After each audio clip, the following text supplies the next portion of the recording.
after the death of his grandfather.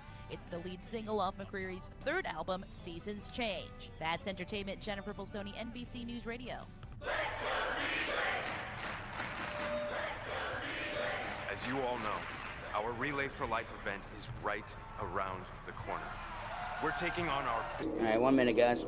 I'm the only one in here right now, so hopefully they get back in here in a minute. But we have the home team advantage. Let's help the American Cancer Society help those with cancer. Join us at relayforlife.org and help attack cancer in our community. Scientists are launching an ambitious effort to track down viral threats before they can cause potential pandemics. The Global Virome Project believes there could be more than 250,000 unknown wildlife viruses. He was another one that, you know, a lot of guys pointed to that, like, was he into Johnny Jones because he left. Because, I mean, obviously, from Baton Rouge. Oh, yeah, from Baton Rouge. He couldn't get him. Most kids are great at swiping the screen of a he's going to be like a smartphone or first-round draft tablet, pick. but many apparently struggle to hold a pencil. So that's going to be an awesome Tom matchup. Roberts explains. I'm fired up about it. Doctors in the Cincinnati's got a kid, children use technology so 6'6" much kid that their from hand Baton Rouge. muscles are not He's going to be a developing first-round properly. draft pick. In fact, So you got Melvin children are entering Frazier school with less hand and strength this and kid. dexterity than Yeah. Both 10 from years Louisiana. ago. First-round draft, maybe. Parents I don't think can help Frazier's by going to be encouraging frank. play with blocks, crayons, stickers, or pull toys. And if you break out the iPad, parents should choose apps that use creative drawing and play. Health update. Sarah Lee Kessler, NBC. Showtime. All right.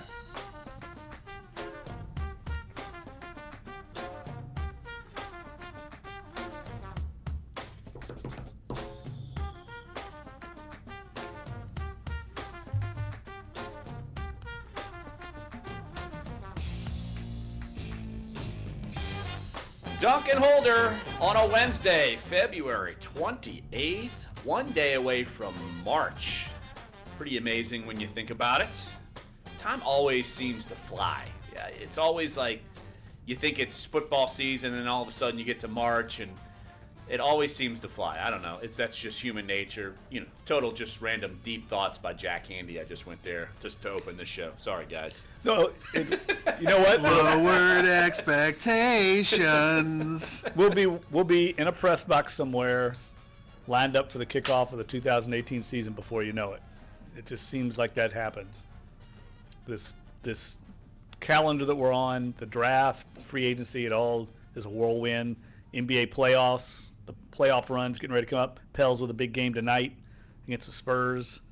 And there's some national buzz. I've been getting a lot of requests from national outlets now to go on do radio spots about the Pels, about Anthony Davis. So there is a little buzz picking up. Self-pat on the back. Hey, guys, people asking for me. Although it is real quick, I was passing by the arena today, and on the really, you know, the big two jumbotrons or big video boards. Right.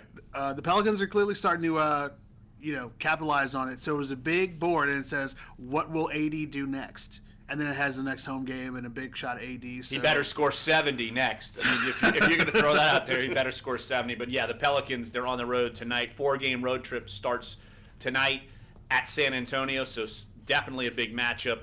And I don't want to say a barometer game, but let's be honest, it is a barometer game. It's a gauge game. It's a gauge game. And if you get a win in San Antonio, you could be, a game back of them, and we would have never imagined that, especially even with DeMarcus Cousins. We would have never imagined that. And of course, it's totally Wobble Wednesday, meaning Will Guillory of NOLA.com and the Times-Picayune will jump on, talk Pelicans, and we will also head in the 11 o'clock hour as well. He's going to jump on at the top of the 11 o'clock hour. And then around 11:30, we will head up to Indianapolis. Our own Josh Katzenstein is up at the NFL Scouting Combine, where it is rocking and rolling. John Gruden's already taken the pulpit, talked to reporters, other coaches, Dan Quinn. Just a reminder, we have not even really said this on the show, I just put it on Twitter, that neither Sean Payton nor Mickey Loomis will speak in mass with the media. They don't do it. They're basically like the Patriots. They never do it. There's probably 2 other teams are not scheduled to do it. It's just nothing new. They don't do it ever, and it's I can't even tell you the last time they've actually done it in Indianapolis, where they've stood at a podium and spoken to all the droves of media. But they occasionally will have meetings with the local media privately. Right. So that serves the purpose for our purposes. But Mickey Loomis and Sean Payton strategically don't like giving away any state secrets. I'm not sure what they would give away there. I don't know why they feel that way, but nevertheless, we won't be hearing from them again. And, every once in a while, the Patriots do speak. I know Bill Belichick did a few years ago randomly. It shocked everybody. But it's just been their policy all along. They've never done it for the most part. But it's become a big deal now. It's almost this combine almost becomes the start of the offseason for most teams. And so the beat writers, the people that cover the NFL, they look for these press conferences to kind of start the ball rolling on 2018. You put 2017 behind you. 2018 begins now. Well, when you combine when they have coaches and GMs speaking to the media and the prospects who are actually doing the on-field work and going through the interviews and going through the medicals, that is the start of the new year when everyone's there in droves. It's different from the Senior Bowl because not every coach and GM particularly go because you're still in season. Or I remember a couple of years ago when the Saints played Seattle in the NFC divisional round, they gave their coaching staff and everyone a break because it was the time to give them a break. So they didn't go and just the scouts. But, yeah, this is where it all comes together. And, Jeff, we're already seeing some significant news from the Combine yesterday. We knew the defensive end market was going to be diluted, and by no surprise, the Lions put the franchise tag on Ziggy Ansah. That is no surprise at all. I'm sure the one's coming for DeMarcus Lawrence, and that about wraps up the defensive end market in free agency, and it's something that we talk about every year, seemingly, once Junior Gillette and Cam Jordan, once that duo broke apart and Cam Jordan was left. And I don't know where they go. Do they make a trade? Do they do something? I'm sure, and I know later on in the show, we're going to kind of bring up some, I don't want to call it Fantasy Wednesday, even though I say I don't want to call it that, and I'm calling things that I say I don't want to call it. So forget it. It's Fantasy Wednesday. You can dream about having Marcus Colston come back since you're in love with Marcus Colston. I can dream about maybe Reggie Bush coming back. I think that would fit the Saints pretty well. But no, realistic. We'll throw out some players' names and some scenarios because I've been getting on Twitter and email, why am I so hung up on Malcolm Butler? I keep getting that, like I'm in love with that guy. Well, yeah, why don't you answer that for us? Well, we'll get that. Inquiring minds want to know. That is a tease. We will get to that later on in the show, guys. It's called Radio Tease. Come on. Let's talk about that later, and we'll talk about this later. I don't know if you saw this. This dropped yesterday that kind of caught me off guard. There's a report out of Dallas that Orlando Scandrick might be cut, the cornerback for the Cowboys. And in that report by Clarence Hill, he said that last year the Cowboys almost traded Orlando Scandrick to the New Orleans Saints for Kenny Vaccaro and a draft pick. So that was interesting to me that the Saints thought so little of Kenny Vaccaro, they had to throw in a draft pick to get Orlando Scandrick, a cornerback who's now kind of been marginalized in Dallas on the depth chart because of the emergence of some other young corners, and he's become expendable. And I'm sure the Saints and a lot of other teams are going to look at Scandrick and determine, is he worth a trade, or let's just wait till Dallas maybe cuts him and we can make a move. But that kind of shocked me a little bit that trade was in the works last year. I do remember during the season when there was rumblings of Kenny Vaccaro kind of being on the trade block, so that doesn't totally surprise me. And but in the market for a corner, people who get on me about being head over heels for Malcolm Butler, they also come back with the argument, well, we've got Delvin Breaux, we've got Ken Crawley. No, you need an upgrade there. And especially, we talked about this earlier in the week, if you can't solidify that edge spot opposite Cam Jordan, now maybe Trey Hendrickson and maybe Al-Qadim Muhammad, maybe they come out and become incredible. But if you can't solidify that spot, you better solidify the back end because that helps quarterbacks eat the ball. That happened with Matt Ryan. Usually, how many times have we seen Matt Ryan carve up the Saints? He gets the ball out quickly. Well, in the 2 games they played against Matt Ryan and the Falcons this year, he had to hold the ball. He couldn't go to his first read, couldn't go to his second read. That's because the back end was holding things down, and they were able to get more pressure on Matt Ryan. Oh, holding is a key word there. You bagging on Ken Crawley already? Look at Jeff. Look at his little smile. His little you got 15 minutes. I don't think you realized that you used that choice of words, but nevertheless, I agree 100%. And I think we saw that last year. That was the best, I think, development on the defense was the secondary, obviously led by Lattimore. But I mean, if we're reading that note yesterday that the competition committee might look into re-emphasizing downfield, contact, that wouldn't be good for the Saints the way they like to play. Now, one thing I do like is they're looking at limiting pass interference calls to maybe the college rule of just 15 only yards. 15 yards. They're looking at changing it from a spot foul of where the foul happens to only it being 15 yards. That would be a good one for the Saints because they've had a lot of those 30, 40-yard pass interference calls that just kill you. I mean, they basically set up a score immediately. Well, it's funny because the NFL, their research department put out a stat because that's going to be in the discussions. They put out a stat yesterday of which teams had the most yards gained by drawing a defense for pass interference and the least. The Saints were the least. They only drew 12 yards all year in pass interference penalties last year. 12 yards. Wow. That's incredible. I can tell you when we were at the Pro Bowl, if I get fired, I get fired. The Advocate's Nick Underhill actually asked Michael Thomas about it. I put it on Twitter, so I'm still here, so it doesn't matter. But asked Michael Thomas about it, and he says, yeah, maybe we should just whine a little bit more. And I put that on Twitter, and then he responded earlier today with it, having fun with it. But, yeah, the Saints, they do not draw pass interference penalties. And maybe people are going to say, well, that's because Drew Brees, his arm's shot. He can't throw it deep. So they don't just chuck it up and see what happens. Mike Thomas needs to go LeBron on NFL officials. No, he needs to go Boogie. The big three in Oklahoma City. I saw they came out. NBA, it's unbelievable. Every player is trying to get calls all the time. Star League, man, driven by star players. I will tell you this, bro. The other night, and there's no doubt in my mind, I mean, Anthony Davis was getting the star treatment in New Orleans. I mean, he fouled out the entire front line for the Suns, but he was getting a lot of calls. He was getting those calls that sometimes you don't get. So it all evens out.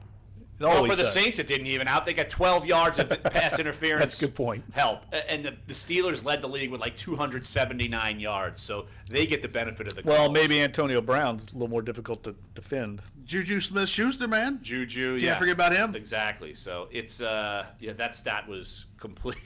It took me aback. I knew it was bad. I didn't know it was that bad, but maybe that's why the Saints might be in the market for a wide receiver. Tease. Maybe on our fantasy football, not like your fantasy team, like Jeff. I don't even remember Jeff's fantasy team name. What's your team name? The Enraged Wombats. Yeah, something like that. I don't even get the reference. Don't even get it. Oh well. There's no reference. That's a giddy thing. It's a very fearsome animal, a wombat. Very fearsome animal, exactly. So, oh my goodness. But yeah, NFL Scouting Combine, rocking and rolling. We'll also touch on some college baseball, college basketball as well. And I know, Jeff, you are going to be coming out soon with a column on Melvin Frazier. Yes. And his draft prospects. And I know Tulane is going to be hosting Cincinnati on Thursday. Huge game.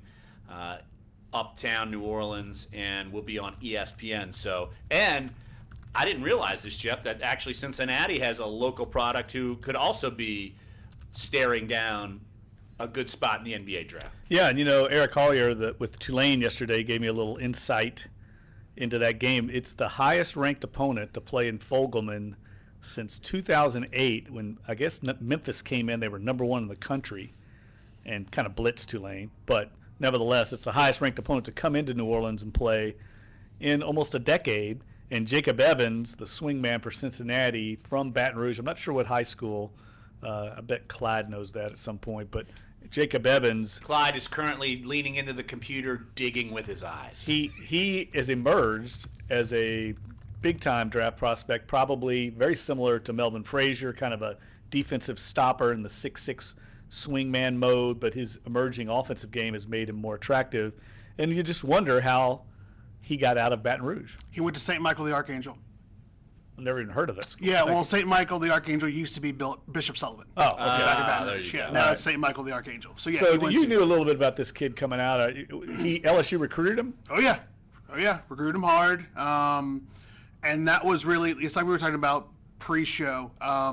He was one of the kids, because he's a junior now, so he would have been at least a junior with LSU as well. But he was one of the kids that got away that really, unfortunately for Johnny Jones, signaled really towards the end of his tenure that people were concerned that if he wasn't going to be able to recruit some of the kids locally in state and he was kind of going to look elsewhere, that was pretty much his death knell. Because clearly he's now at a Cincinnati team that is fighting to be anywhere from a 2 seed, could sneak around, maybe be a 1, depending on how they finish up the regular season. So, yeah, he was one of those Exodus kids, like the kid from Texas A&M. He's also a Baton Rouge kid. There were a lot of high-quality basketball players in the area that just somehow found their way outside of the borders and couldn't get in LSU. And once Johnny had, unfortunately, that bad year after the Ben Simmons train came through, it was pretty much done and dusted at that point. Well, here's my point that I make. I think I made the other day. So now we're looking at this 2018 NBA draft with the potential of Mitchell Robinson, the high school center from Chalmette High School, who's sitting out this season. Robert Williams, the power forward from Texas A&M out of Caddo, Shreveport area.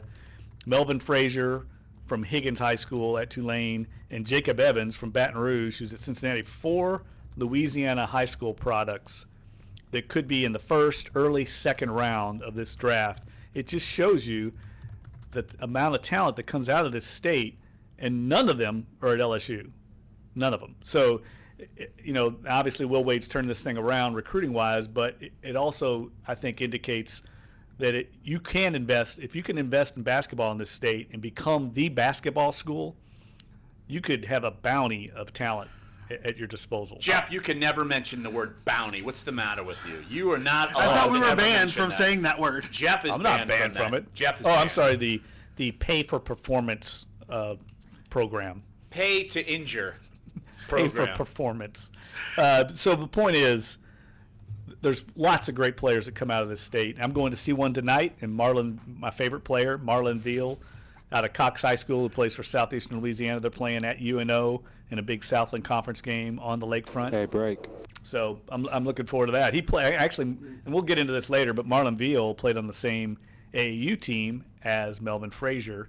Had a good talk with Melvin Frazier yesterday about some of the exploits of Marlon Veal. All right, let's take a break right here on the show. When we get back, bit of breaking news from within the NFC South. We'll bring you that. And don't forget, top of the 11 o'clock hour, we'll talk with Will Guillory, of course, from NOLA.com and Times-Picayune covers the Pelicans. And we will talk with Josh Katzenstein around 11:30 up in Indianapolis at the NFL Scouting Combine. So, some news already coming out. So we will bring you that. Coming up next here, Sports 1280, NOLA.com, and the iHeartRadio app.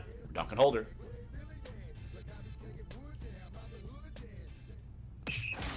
Yeah, when me and Jim were doing the playoff game last Friday, he was saying that among most of the coaches in the state, this year isn't as strong of a year basketball-wise among the boys, but they say over the course of the next 2 years, they're supposed to have a lot of good quality. Well, yeah, there's a kid in Newman that's the son of a Pelicans assistant. Oh, yeah, right. I think he's only a freshman. He's already on the varsity. Yeah. They're saying he's going to be like a top 10. Gentry and Dempsey. Welcome back. Yeah, but they're not that good. We've got Yogi I mean, they're not going to be like national studio recruits. answering your questions. This kid's supposed to be like a top 10. We have the first caller. Like right now, Here's you've Ryan got from Jared Georgia. Butler at Riverside who's going to Bama, so Hi, Katie. and Javante. What Yeah, steps should I take to maintain my I forget the zen kid's while name. applying for my first mortgage? Newman's still playing. To meditate on that. Yeah, they're one of the top seeds in the downward dog. top Go to seeds in the Making playoffs. Sense from Navy Federal to perfect your mortgage plan. Stretch your financial knowledge at NavyFederal.org. Yeah, I'm going to get to Making Sense. the Federally UNO insured game by tonight and get NCUA. some Equal video housing of lender. Marlon Veal and warm-ups. Nobody knows He's your like card the way you do.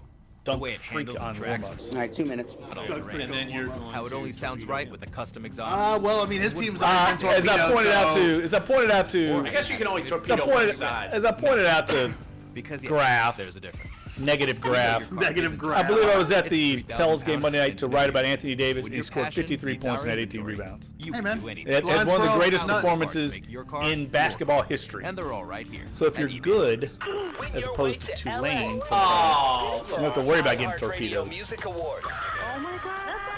See me, Ed Sheeran. Love Ed Sheeran. Maroon 5. Love Maroon 5. See me, Charlie Puth. Camila Cabello. Oh, yeah. Can't wait to see her. Excited to see everybody. While the world is watching, March 11th on TBS, TNT, and True TV, you'll be Oh, wait till it's over. My goodness. This is unreal, man. Keep listening for your next chance to win a trip to our I iHeartRadio think there's a way I Music can, Awards. unplug this so we can say True to say For True. the love of music. No, nothing. LeBron James tallies a triple-double as the Oh, yeah. Cavaliers to take down the Nets 129-123 in Cleveland. James finishing February. You saw the Clippers beat the Suns last night. Player in NBA history to So compile that vaulted them back ahead of the rebounds, 8,000 assists. the Pels. Meanwhile, you can add King Somebody James else vaulted. to the group, The Pels are down to 6. If they lose tonight, they'll be all the way back down to like. It's like crazy. Yeah. Every time you lose, you can drop 2 or 3 spots. The NCAA has drawn attention due to an FBI probe into the inner workings of how college basketball functions as an entity. Dwayne Wade turns back the clock, and the Heat's huge 102-101 Did y'all see win Doug over the Gottlieb's 76ers rant? in South Beach. Wade with a go-ahead I love his number rant. with under He backed me. He backed me. That's why I He love always him. has an interest. He and Clay Travis. I'm on board with those guys. Ooh, you couldn't pick a worse Clyde and I duo. will go on another aisle. Absolutely. Yes. He went on a rant about Larry, I got you back. Players Come on back. players should not be paid. That was his whole thing. He's always been on that side. Ken Holder. He said the brands are what people support. New Orleans. Breaking news already from the Combine. No, the Saints have not agreed to trade for Le'Veon Bell. That is not the breaking news. But it is running back news.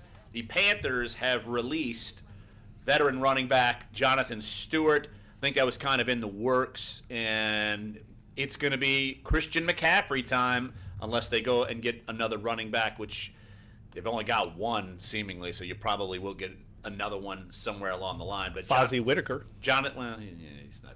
Cameron Artis Payne, former Auburn. Just bring back D'Angelo Williams. Maybe Tim Biakapatuka. Can they bring him back? The Stewart thing doesn't surprise me at all. Anybody watch them play? We watched him. I mean, he's got no juice left. That's what happens. He fell off basically the cliff. Right. I mean, he's got no burst. It happens. You get, especially at that position, when you get to about 30, it's hard to take all that contact at that level and keep going. Well, he's been injury laden his entire career, and it was funny when they were paying D'Angelo Williams, and then they paid Jonathan Stewart this massive amount of money as well. That was a bizarre setup to pay both of those running backs big-time cash in an era where running backs you could pick up and play, and a la, let's see, Kareem Hunt, third-round pick, and he led the NFL in rushing, and he's getting paid the league minimum as a rookie. Well, here's what I see, Larry, when I look at his stat line. 2014, he averaged 4.6 yards a carry. 2015, 4.1. 16, 3.8. Last year, 3.4. That's a trending line you don't want as a running back. Right, exactly. And also they've made a couple other moves we did not discuss. I think it was might have been yesterday or 2 days ago, where they released Charles Johnson, the veteran defensive end, and their safety, Kurt Coleman. So Panthers making some waves. The Saints made a minor transaction yesterday as well. They picked up, another guy that the Panthers let go, backup offensive lineman John Theus, and off waivers, and they released linebacker Gerald Hodges. Like I said, just kind of a move where you're figuring, okay, we're bringing in an offensive lineman. Someone asked, does that mean anything for Zach Strief or Senio Calamete? No, that doesn't mean anything. You're basically just bringing in a body to see if he can possibly be a reserve somewhere as a tackle. But they do this all the time, so it's kind of reserve for reserve, and that was the transaction. Yeah, I wouldn't read too much into that. They're just bolstering the roster, but I think there's going to be some news start to really flow out of the combine as more and more reporters get up there and have drinks with their sources. That's how it works. Agents, front office executives, scouts, coaches, everybody gets together and stuff just starts pouring out of that city. And we can expect some of it to be subterfuge and not real as people try to jockey and strategize their positions in the offseason. But a lot of it's going to be true, and it's all going to start coming out here in the next day or two. A la Brandon Cooks being on the market and them trying to trade him, and of course they eventually do trade Brandon Cooks a year ago. That came about starting at the Combine. And like you said, Jeff, some of it could be BS, some of it could be totally legitimate. And I just saw, you were mentioning Orlando Scandrick in the first segment. I think Josina Anderson spoke with Orlando Scandrick, and he's resigning himself to the fact that he's going to be let go. So that could be a cornerback that the Saints might look at. And my column that ran this morning on NOLA.com and is in our Wednesday print edition of the Times-Picayune, Drew Brees, Tom Condon, that's his agent. Condon's going to meet with Mickey Loomis while they're in Indianapolis. And my column was basically saying there's no real panic around this contract situation. None from us, at least locally. You might have the random headline of, oh my gosh, Drew Brees may end up in Denver, just to basically throw it out there. But there's no real panic with the Saints. There's no real panic with the Brees camp. But the only thing, and I feel like I mentioned this earlier this week as well, the only thing I'm looking at is the faster they can get a Brees deal done is the faster they know what they can do in free agency. And if you push it to the limit and you don't know what you have, you don't know if you could go all in on a guy or if you got a bargain hunt. And I threw the two names out there as far as at cornerback. You don't know if you are in the market for Malcolm Butler or Tremaine Johnson, or you got to settle and bargain hunt at corner, and then you end up with somebody like Brandon Browner. Because when they did that, they paid $5 million a year on average for Brandon Browner, and that was bargain hunting. And you got what you paid for. Mickey Loomis is nothing if not methodical in these negotiations. I mean, he knows exactly the number he wants to try to get to. Now, sometimes he does not get to it, but he never panics. I mean, he is very meticulous in making sure that the Saints get a fair deal, and he's not afraid to push the envelope, as we've seen in the past, on deadlines. But at some point, the Saints probably have enough money available to still get in the market for those guys you're talking about, but at some point there will be a law of diminishing returns once they start adding players to the roster. But I don't think he's going to allow some false deadline to push him. He's never been that way. He's never operated. He's a poker player, and he loves these negotiations and matching wits with Tom Condon and seeing what he can do to get the best deal for the Saints. Are you sure methodical is not code for procrastinator? Because that's what Saints fans assume, that Mickey Loomis basically procrastinates and at the last second, because we've seen it time and time again. We've seen it time and time again with Brees deals. We've seen franchise tag, go to an arbitrator to figure out how many times he's been tagged. Then you remember you get to that mid-July deadline, whether whether you play under the franchise tag or you basically sit out. We got to that in negotiations back in 2012.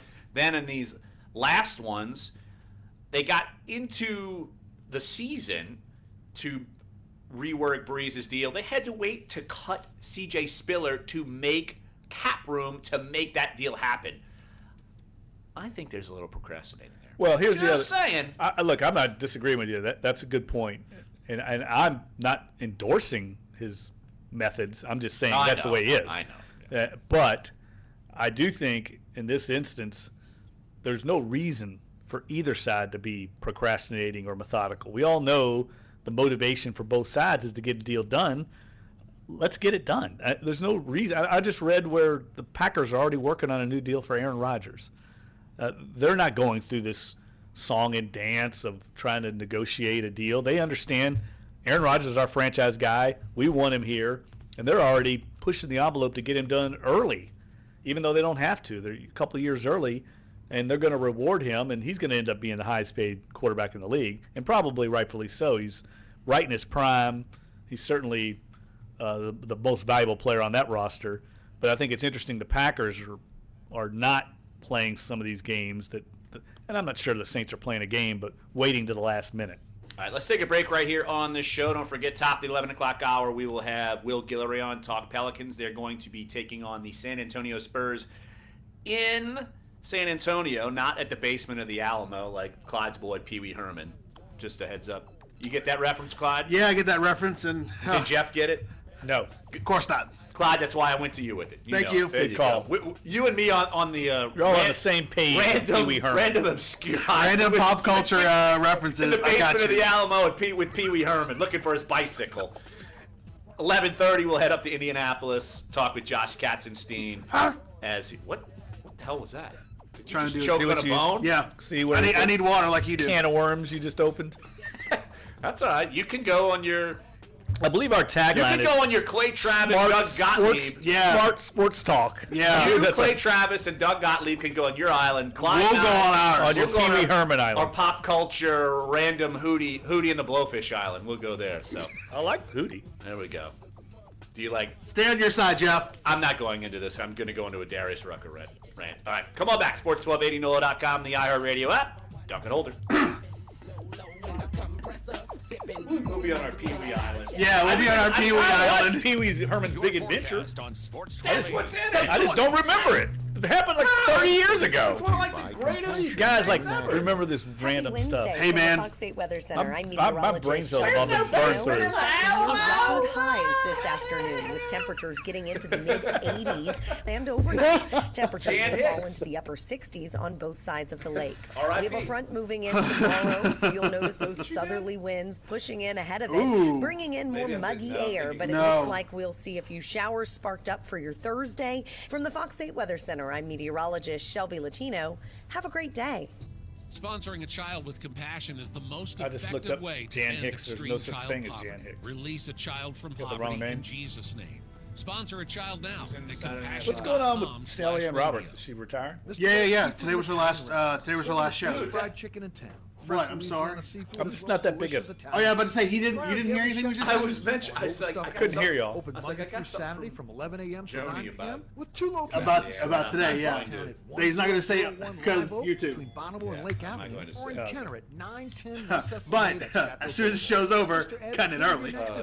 Mr. Red Seafood and Italian. Pelicans waged Twitter war with Skip Bayless over Anthony Davis. Yeah, they need to stop it.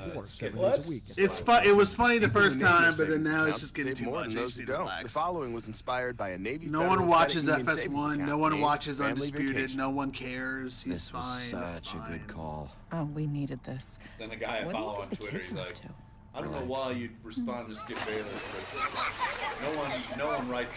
Open a Save First account with Navy Federal Credit Union and give a name to what you're saving for. NavyFederal.org. That's also not terrible. That's not terrible. Veterans and their families. Federally insured by NCUA. Nobody knows your car the way you do. The way it handles and tracks with mutters, not all terrains. How it only sounds right with a custom exhaust. The same without air suspension. Clay Travis and Doug Gottlieb. Clay Travis. Because there's a difference. I'm not a Clay Travis fan at all. Good. He was spot on about Kentucky basketball meets fans. our inventory. You can not be a fan of somebody and they can still have thousands of parts make an accurate take. That's fair. And they're all right. Doug Gottlieb is spot on about paying it. I'm gonna have to look for this later. His whole thing is exactly what I've been saying. He must have copied me. Oh, that's what it is. Saying that people tune in for the brand of the university, not the individual. He's right. Like the NCAA tournament. Sign-up fees it's being on the paid. offer that don't People make pay sense. for that for Neither do fees on brands of the loans. universities. Marcus by Goldman Sachs upset offers no fee potential. personal They're loans not for paying home to see renovations, whether Marvin or Bagley's in it or not. I managing mean, credit card debt. they pay that Don't tournament get feed. 10 years Visit ago. Marcus.com. Now the stars are part of the show, but your teams, your sports 1280 New Orleans. Welcome back, Dunc and Holder. Larry Holder, Jeff Duncan, Clyde Verdun here with you. If you want to get involved in the show, 504-260-1280. And Jeff, I was referring to making this Fantasy Wednesday, and since we're talking about NFL Combine and names being floated out there. I literally got a tweet about him, this player, probably 15 minutes ago, 20 minutes ago. Let me just throw out the name. And we've downplayed any sort of connection to this player. But let me just throw this name out there. Jarvis Landry. He's been franchise tagged by the Dolphins. It seems very clear that they want to trade him. Right now, as a franchise tag, it's 1 year. I think his cap number is $14 million. He hasn't signed it. Of course, before he can ever be traded, he'd have to sign a contract. So you can't trade an unsigned player. A la, I'm bringing up my man crush again, Malcolm Butler. You couldn't trade for him last year until he signed a contract. So that's why. Remember Sean Payton saying how, it's complicated, the situation's complicated, this, that, and the other. I mean, you couldn't trade for him. But what would you think if the Saints made a play for Jarvis Landry? Do you think it would be a good idea? Do you think it would be something they need to pass on, Jeff? I know where I stand, and yet I almost feel like maybe I could be convinced. Maybe. I don't know. Well, I think he fits their receiver core. He definitely fits. Mike Thomas is the number one. You got Ted Ginn Jr., who's, let's face it, he's probably got a couple more years. I don't know how. I'd say 2 max. Right. Right. So Landry's in his prime, and he's a slot receiver. I mean, he's a possession receiver, a very good one. It depends on what they would have to pay him. I think the way it's going to work right now, right, Miami has franchised him, and they're looking to deal him. So what would the contract work out? But I think he would fit perfectly into that receiver trio and certainly upgrade the receiving core. So, but I just wonder how much you pay the guy. Right now, the Saints might be all in, though, and there's nothing wrong with that. They feel like they've got this window here for the next 3 years or whatever with Breeze. You go for it. That's definitely the way Sean Payton thinks. I feel like Jarvis Landry is Brandon Cooks 2.0.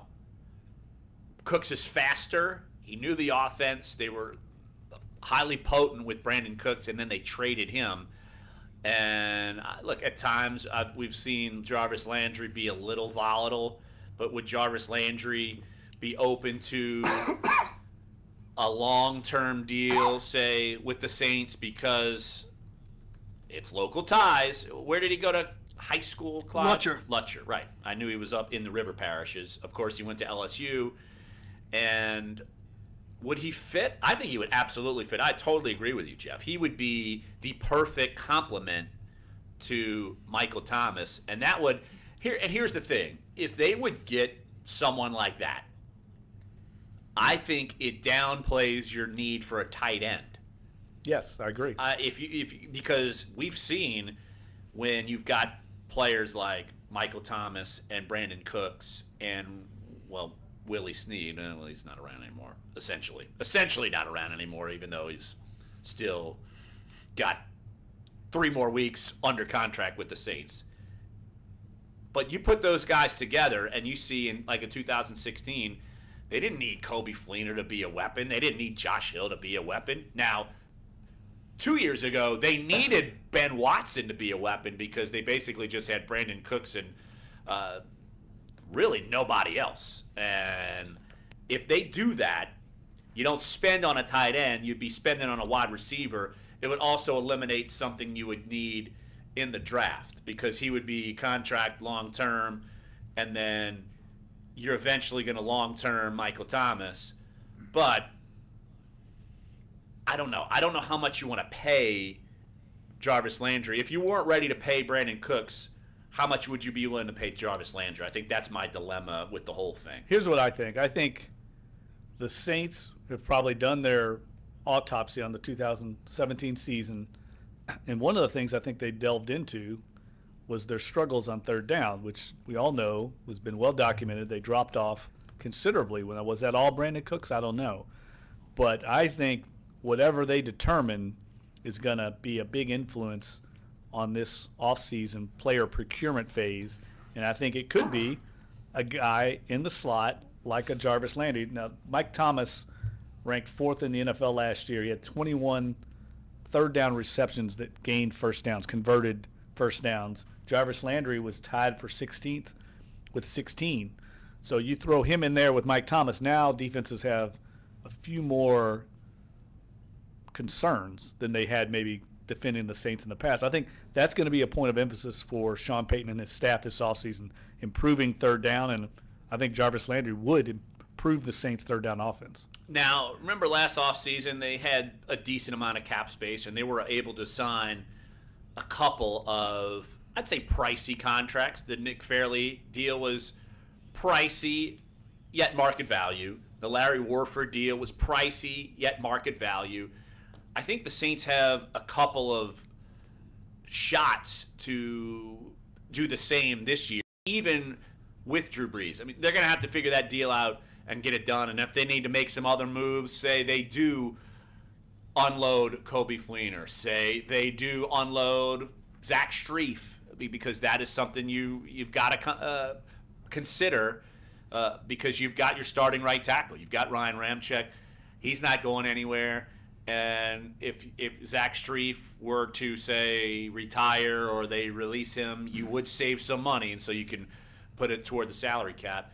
But the Saints do have a couple of shots if they want to, say, trade for someone like that and sign someone in free agency. They do have the capital. Right now, with Drew Brees' $6 million already on the cap this year, they have around $32 million, this according to Over the Cap. So you add, say Brees' cap number is actually $20 million, and so you add $14 million to that. You still have significant room to where you can move around. And the Saints, we've seen them push the limits to the salary cap. I know they're going to do that with this window, with the players they have. You've got such good cheap players, might as well go out and get those couple of pieces to make this thing complete. I think, well, the key is going to be what's the market for Jarvis Landry too, and what do the Saints, if probably going to have to trade for him, what do they give up? That's true. I mean, what do they give up? They don't have a second-round pick this year already. I personally am starting to lean towards, I wouldn't mind seeing them maybe trade down in the draft and reacquire that second-round pick, because I think this is a year where you could do it. You're already at the bottom of this first round. The drop-off is pretty considerable, I think, in this draft. Once you get past the top 10 or so, it wouldn't be the worst idea to trade down and pick up that second rounder, but to trade for Jarvis Landry, what do the Saints have? You need ammo, right, to do it. And it's a topic worth broaching, because I'm willing to bet that the Saints are going to make calls on him. I'm just willing to bet that. How far do they go? Do they go anywhere? I don't know. I'm willing to bet that. But you're willing to say that at least it's worth them throwing age, because shoot, man, I mean, look at some of the other moves that we've seen so far this offseason. It's not like it would be with like what Kansas City or what the Rams are giving up for, Marcus Peters and guys like that, and just all the other moves. I mean, shoot, man, throw out that line, see what happens at least. And if you're the Dolphins, do you really want to pay $14 million for 1 year for Jarvis Landry? So maybe they'd be willing to do a deal, and the market value might not be as high as maybe we thought. Look, I remember last year I ripped the hell out of the Saints because I thought the market value for Brandon Cooks should have been more. And they ended up with a first-round pick at the end of the first round, and then another pick, and of course the Saints had to send over a pick as well. But who knows what the market is. And look, we've seen, not just with Marcus Peters, we've seen the Chiefs trade Alex Smith to Washington. So people are going to be moving and shaking, and this is the time of the year when people do the moving and shaking. I thought it was interesting that what the compensation was for Marcus Peters, a fourth-round pick this year, the number 124 overall, and then a second-round pick in 2019. And he's a star player. Yes. A Pro Bowl guy. In his prime. If you're the Saints and you could pull that rabbit out of a hat, yes, I'll give up a fourth, and I think you would do it. I don't think you'd have any problem doing it. No doubt. Like I said yesterday, though, I was surprised only 2 to 3 teams, depending on what report you read, were interested in Marcus Peters because he's in his prime. I mean, this is the kind of guy you make a trade for. He's 24, 25 years old. And how willing do you think Miami at this point is looking to offload players that they may seem as disruptive in the locker room? Because, I mean, obviously they got rid of Jay Ajayi, and there were all the reports about him, not jiving with what the coaches wanted to do and being just a regular back, and he wanted to be more explosive. And they were like, all right, well, we're going to send you out. How specifically Miami, how quick do you think they're looking to offload and bring in quote-unquote Adam Gase's type guys? But if you're tagging a guy, you're willing to eat it. You're willing to pay him $14 million. I think that's part of it as well. So if worst comes to worst, you have to be able to live with yourself and eat that money and have him play for you for one more year. So I do think that there's probably, if you can't trade him, you got him for one more year, and you just kind of roll with the punches. Yeah, I'm not sure what Miami's doing. I mean, there's been some rumors that they might be looking to change quarterbacks in the quarterback market. What their motivation is would be key for me in moving on from Landry. But I will say this final thing about Landry. Forget about what his 40 time is, all those things that, that he's not a combine guy. He's just a really good football player. I mean, that guy knows how to win. He's a good blocker. You're like John Gruden. He's just a football player. He is. And I think that you throw him in there. I like Jarvis Landry the way he plays, and I think he's a winner. And I would definitely look into acquiring him if you could, but it depends on what the price is. Yeah. All right, let's take a break right here on this show. I want to get to another player as well that's going to be hotly talked about among Saintsdom here in New Orleans. So we'll do that. Top of the 11 o'clock hour, talk with Will Guillory about the Pelicans. 11:30, we'll head up to Indianapolis and talk with our own Josh Katzenstein at the NFL Scouting Combine. So one more segment in hour number 1. So come on back. Sports 1280, NOLA.com, and the iHeartRadio app. Duncan Holder. What was that? It's the start of oh wait, I'm being corrected over here. Yeah, this is the main song for Bad Boys 2. Nelly. Oh, I should have known that. Bad Boys 2. Yeah. How did I overlook that? How did I mean, God, Bad Boys 2. Which was just as good. Hey man, I can't look at Bad Boys 3. Who we got? You got Gordell in Minnesota. Okay, good deal, thanks. So how was the show? A New Orleans tradition. Mandina's Restaurant. Come in for some New Orleans staples. Literally was fantastic. Old-style New Orleans food. Had people, like we got general admission, so we were on the floor. We were and right some of the stage. best seafood in the city. Upper balcony all sold out. Always New Orleans. They played for always the best. 2 hours. Always. DJ Soul Sister played from like 9 to. Awesome. She was. iHeartRadio celebrates the contributions of African No, American it was the artists first time. every She style was of so. music, Oh from man, funk to dude, jazz, she was fantastic. blues to hip She hop, perfectly and played so into it. much She more. played a bunch Hear of, music from the artists that really inspired deep, generations of musicians and continue Andre to influence Simone, pop culture today. Andy Six, Aretha, Apollo, Jay-Z, Michael, Marvin, oh my Tupac, God. Diana The Ross, family, and like so many she more. played all Listen that to their music. special playlists So or then- an and then iHeartRadio Revolution original started, station like Urban Pop Classics played- and Motown Sounds. The Providing the original, soundtrack to Black History Month all February. Wendy Lee, all of them. Welcome back, everyone. This is Mitch on the mic, and we've got Yogi Master Katie in the had, studio answering your questions. Hello, everyone. All right, so we have the they first had caller. a guy Here's with Ryan them. from His Georgia. name is Welcome, Stokely. Ryan. He's What actually can I the help you lead with singer. today? He used to be Hi, the lead singer Katie. of Mint What Condition. steps should I take Back in to the night, maintain yeah. my He zen was while actually applying with for my them, first mortgage? and he's actually touring with them, I'm like gonna sing have to some of the meditate songs. on that Other than that, Go to a he'll yoga come out master every to so perfect often, your sing a few downward songs, dog. whatever, Go to but they Making play Sense all- from Navy Federal to perfect your mortgage it plan. was Stretch your financial arguably- knowledge at seeing as how I'll never see Prince live. NavyFederal.org/makingsense. Federally insured by This is the NCUA. closest Equal I housing get to lender. seeing him live. Nobody knows your I car would the way you absolutely do. 100% The way say it I can handles go- and I tracks can with go happy, mutters, 'cause they were not that all good. terrains. I mean, all How the it only hits. sounds right with All the the custom stuff. I mean, exhaust they played- and wouldn't ride they the played same without air everything suspension. from the Revolution Or how you days. had They it played painted some pearl things that candy weren't red, Revolution, not like just red. before, Because but yeah, it was, there's a difference. It was. It's Where's literally. your car? It was at the Joy Theater. It's a 3,000-pound extension. Oh yeah, dude. It was. When your passion It's meets like the our right inventory, size. It you is, can do especially anything. for something like that too. Thousands of The parts crowd make was your great. car your car. Everybody And was they're all into right it. here It at literally EV is probably one of the top 10 A B shows C I've D ever E seen. F G H I J K L It M was N O that P. good. Now I know my ABCs. Good to hear. I like it. What happened to the rest of the letters, Chris? That's my I told you I penis, went and saw Janet. like What are you talking years about? ago What fee? at Just One like Eyed when you're charged Jack's. to sign up DJ fee Soul on a Sister one personal night had loan. a Sign up Prince fees Michael on the Jordan, alphabet don't make sense. Jackson Neither do fees on personal dance loans. off. That's Mortgage crazy. Played by a Goldman Prince song Sachs and a offers Michael no Jackson fee song. personal Prince song, loans for and home everybody was renovations, dancing. major And they had the purchases, or two big managing video credit card screens. debt. They played the Don't get videos feed. of the Visit song while it was Marcus.com. I'm Tony Gold. Dude, I think she 20 plays years one. ago, I think she goes to when one. my I think mom she does had One Eyed lung Jacks cancer, often. she didn't have So many I'm like trying to choices. figure out like when like the next show Today, is. I you just do. want to see her again. If you've She been was- She's diagnosed got a regular with show lung down cancer, on St. please Claude visit Avenue. It's someplace standupto.org/lung late. cancer. Used to do it at Mimi's. Oh, wow. Upstairs, Right, we yeah. go dance. On Sports Best dancing 1280, in town. New Orleans. I dominate as usual on the dance floor. Of course. Your conversation is bleeding into the show. Sorry, it's a great conversation, man. Jeff will dominate on the dance floor. I have no doubts that Jeff would dominate on the dance floor.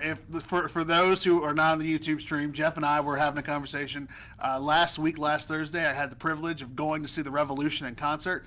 That Revolution, i.e. Prince's backing band for much of the 80s, Purple Rain, Under the Cherry Moon, all that kind of good stuff. So, one of the best shows I think I've seen in my life, at least arguably top 10. They were that good. They played for 2 hours. The original group, all the members, sans Prince, R.I.P. forever. But it was a great show. And this is a tour they're going on, I guess, post Prince. Yes. In reading materials about why they decided to go on tour in the first place, obviously it's been over a year, which April 21st this year. I've got to interrupt you. Please, for the love of the baby Jesus, they did not play that awful Vikings Prince song. They did not play that song, thankfully. Thank goodness for humanity. Yes, they did not play that awful. That song is horrible. It is very bad. Is that the worst Prince song ever recorded? It might be, right? Probably so. I'd rather hear Skull 100,000 times in a row. For the purple and gold. It's amazing that Prince could come up with such a bad song. It was because he's so brilliant. He's so talented musically. It was just sad when it comes to sports. So sad. Either way. Yeah. Yes. Speaking of Minnesota, 504-260-1280 is the number to get involved in the show. Our good buddy Cordell up in Minnesota. Hey Cordell, I hear it's roasty toasty up there. It's not even cold anymore. What's up with that? Oh man, 38 degrees, 40 degrees, feel real good to me. I don't even have a coat on today. It's gonna be a record high in the mid 80s here today, Cordell. Mid 80s. Oh man, I'd probably burn up, man. I'd probably get sunburned and everything, and I'm a black guy. Cordell, good to hear from you. What you got, buddy? Hey man, listen. I just wanted to say this, and I hate to put I hate to put bad energy in the air because I don't want this to ever happen, but. Mike Thomas, man, if Mike Thomas was to ever get hurt, if we didn't go and trade for Jarvis Landry, I think we'd be in trouble, man. So I definitely wouldn't be. In fact, I would be totally 100% all in if the Saints were to trade for Jarvis Landry. My question is, what would be good compensation for him?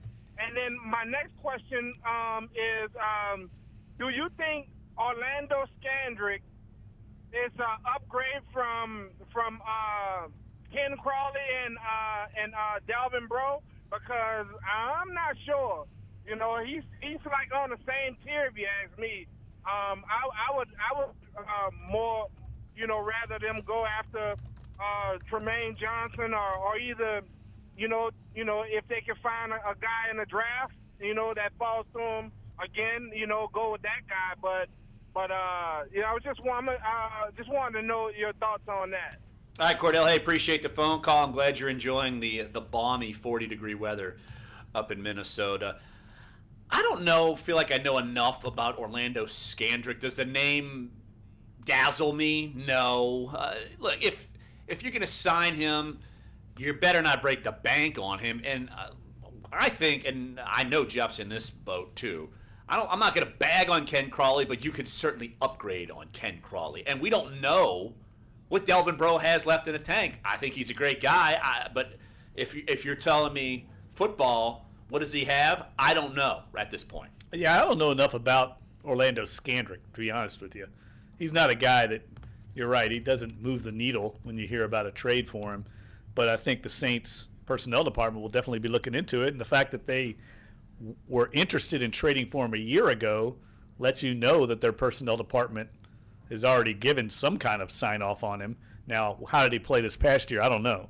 But I know that Dallas's secondary upgraded tremendously in 1 year. That was actually one of the surprise developments of the Cowboys a year ago. They got the corner, I'm trying to think of his name, I think his name is Jordan Lewis from Michigan.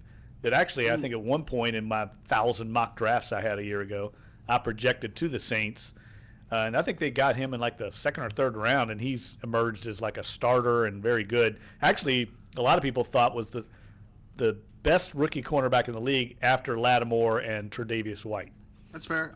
Orlando Scandrick is about to turn 32 years old, so I mean you have to take that into account when bringing up the fact that he's 32 and on his way out of Dallas, while you have two really young guys in your stable who you could probably continue to develop. That's a great point, and I think also at this time a year ago, the Saints' evaluation of their cornerback group was drastically different than it is now. Drastically. I mean, Marshawn Lattimore is a clear number one. Crawley emerged. P.J. Williams was solid. So, like, they've got a lot more answers than they did at this time a year ago. Well, and it also took a couple of games of P.J. Williams maybe faltering, obviously Devontae Harris faltering, to activate Ken Crawley. So he wasn't even in the plans going into the season. It took a couple of bad games for Ken Crawley to get on the field. But I also read an interesting story as we're about to be at the end of hour number one.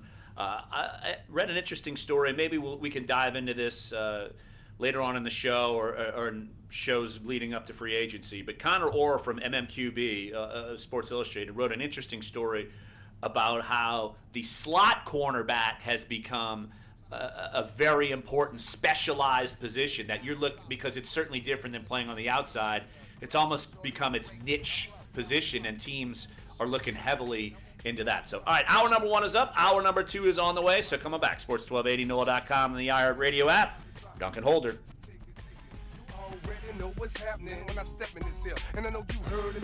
People who name their savings accounts so much save love more for than Jermaine those who Johnson. don't. The following Everybody's is inspired by everybody, a literally Federal Credit YouTube Union savings stream, account named things like Family that. Vacation. Crazy.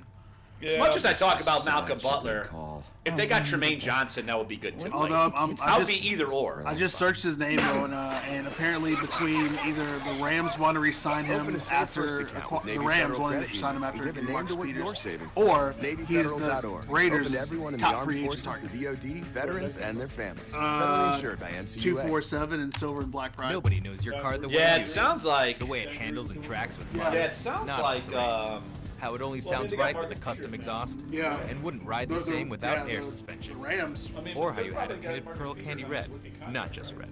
Because there's a difference. We know your car isn't just a car. It's a 3,000-pound extension of you. When your passion meets our inventory, you can do anything.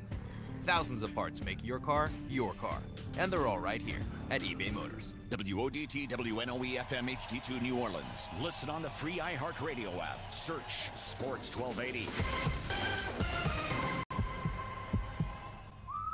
This tax season, AutoZone has everything your car needs, like free battery testing. Now you can stop the second guessing and finally start your car with confidence. Whether it's just a loose cable or time for a new one, AutoZone will test your battery right on the spot, free of charge. And right now, get a $10 AutoZone gift card by mail when you buy 2 Bosch Envision wiper blades. Visit any of our 5,000 locations nationwide and let's get you what you need. Must buy 2. Restrictions and details in store. Get in the zone, AutoZone. Caterers, setting up. DJ, spinning oldies all night. Gift, their favorite jazz album, signed. Total party cost. $550. Just send me your half with Zelle. Oh, Zelle. That's already in my Wells Fargo mobile app. Sending money now. Great. Mom and Dad's 25th anniversary is going to be perfect. Send and receive money from just about anyone with a U.S.-based bank account.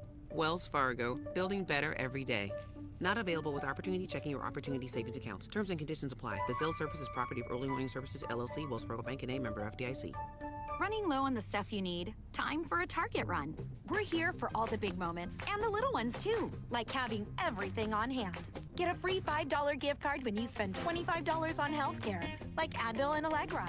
Or snacking on Cuties Clementines, $3.99 per 3-pound bag. For spring cleaning, get $10 off when you spend $40 or more on everyday must-haves like Tide and Bounty. Get low prices on thousands of items today and every day. Target run. We're all stepping away for a minute, so we'll be back in a couple The national debt is now over $20 trillion. What happens next? Rising inflation, drops in the dollar's value. Some experts say another crash is coming. You can fight this, not with stocks or bonds, but with gold and silver coins in an IRA from Augusta Precious Metals. Call 855-858-5807 and learn how an IRA backed by physical gold and silver can hedge against inflation. Call Augusta Precious Metals. Contemplated right before the last break. 858-5807 and get a free gold IRA guide. Call 855-858-5807. I need a catheter. One of the world's biggest credit card companies might owe you. Citigroup is refunding hundreds of millions of dollars to almost 2 million of its customers who were overcharged annual interest rates. I say that as we're on YouTube. I hope you all understand. Citi apologized in a statement saying, while we have found no evidence of employee misconduct, we should have identified these issues sooner. The bank tells NBC News it caught the flaw in late 2016 during a routine review required by federal law, then reported it to regulators. Citi says it failed to reduce some annual interest rate charges for cardholders in good standing. For example, a customer who started making payments on time after they paid penalties for missing payments. NBC's Jolene Kent reporting. You probably noticed car insurance is getting more expensive. The Zebra Insurance Comparison site says rates are up an average of 20% over the last 7 years nationwide and 6% in just the last 6 months alone. They've shot up more than 60% in some states since 2011 and as little as 1% in others. It's partly the downside of a strong economy. More people are working, so more are driving, which increases the odds of a crash. High-tech options are also more expensive to insure. The national average for car insurance is just over $1,400 a year. Michigan, the most expensive state, at just over $2,600, and North Carolina, the cheapest, at just $865. How much you pay is a mix of where you live, what you buy, your driving record, and your credit score. Ford Motor Company is taking its fleet of self-driving cars and heading south. Elisa Z reports. So the we're doing automaker says that the mock drafts, Miami area test launch of the autonomous vehicles will be a full-scale operation, using the region as a true do one like next week after the everybody's gonna be all fired up after this compound. No doubt. On national TV, everybody's gonna be all going. Like maybe I should have mine ready to go like Monday or Tuesday as or well something. as driverless tests. Yeah, that'd probably be good. Fall in line because I mean we got well. Okay, thanks, Jason. 2021. Elise, no problem. NBC News Radio. Consumer and business news, Joe McConnell, NBC News Radio.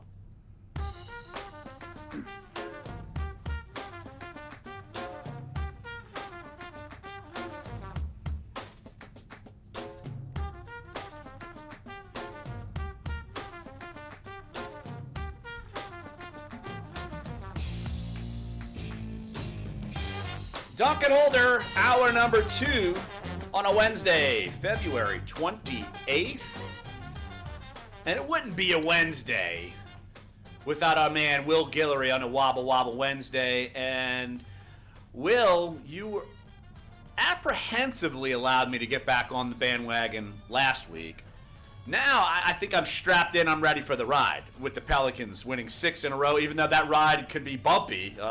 Overtime, having a storm back against the worst team in the NBA, but they're getting it done. Will, just your what's your thoughts of what we've seen the last couple of games with this surging Pelicans team? Yeah, I would give you credit because you were certainly one of the first to jump on the bandwagon. It seems like it's getting a bit full now that they won 6 in a row. Everybody's jumping into the Anthony Davis for MVP conversation, and I think what you've seen from this team is that they just kind of turned things completely around ever since the DeMarcus Cousins injury. Those first few games after he went down, you just saw how dejected they were, how much they kind of struggled to figure out what they can do, what the team would look like without the big man in the middle. But now Anthony Davis is playing at such an incredible level that he's lifted everybody else on that team, and now they're sitting up at they're sitting up there at 5, 6 in the playoffs. I got to look to see where they were after the results last night. But I mean, it's incredible to see the turnaround, and I think the fans around the team just have to be excited about what this team has done and how much they've been able to fight after everything that's happened this season. You have to be happy about where they stand as of right now. Yeah, I tell you, the thing that struck me the other night when we were at the game, Will, was just how confident the team is. I think the emergence, that's not the right word, but Anthony Davis's dominance has emboldened the rest of the roster. I think they see this guy taking over games, and suddenly it's kind of like when you play on the playground and you got the best guy on the court. Suddenly it makes you play better because you've got this alpha male out there, and it feels like the Pelicans are playing with great confidence right now, and they're getting contributions from different players, different role players on a nightly basis. And they're going to have to continue that, don't you think? I mean, this is a big key road trip for them, obviously, tonight against San Antonio, a team that they're jockeying with for seeding in the Western Conference. But it feels like this team is gathering momentum. I know their 6-game winning streak is obvious, but it feels like this team has got more confidence than they even had, maybe even right after, obviously, the Cousins injury. Yeah, and I think one of the most concerning aspects of that little stretch right after DeMarcus went down when they lost 5 of 6 was the fact that you saw kind of the most concern from Anthony Davis and just kind of how he was just out of it in a couple of those games. He didn't really play with the same amount of effort we're used to seeing from him. And he's joked several times about he got a phone call from DeMarcus Cousins, and Cousins just kind of went at him and said, hey, what's going on with you, man? We need you to pick it up. We need you to keep playing so this team can make it to the playoffs. And since then, he's been playing, just like you said, at an incredible level. He's been, I was pretty much running away with Western Conference Player of the Month in February with the crazy numbers he's been putting up. And I think just like you said, it's so important for this team, even though they've been so hot, it's still important for them to maintain this stretch, at least keep playing well, because even with their 6-game winning streak, if they drop 3 in a row, you might be out of the playoffs again with how crazy this Western Conference has been. The Clippers won in Denver last night, which is just another signifier just how crazy this Western Conference is, how many teams are in it.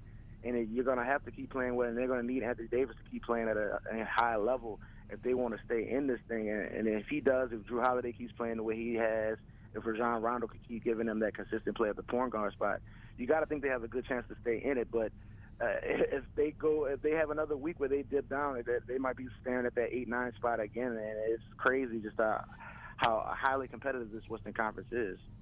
Will Guillory covers the Pelicans for NOLA.com, the Times-Picayune, joining us right here on Dunc and Holder. Will, the conversation has come up with Anthony Davis and the MVP award. I know you and Jeff heard it loud and clear from those in attendance from the Smoothie King Center, who the crowd feels like should be the MVP as they chant, as the chants get louder and louder down the street here in downtown New Orleans.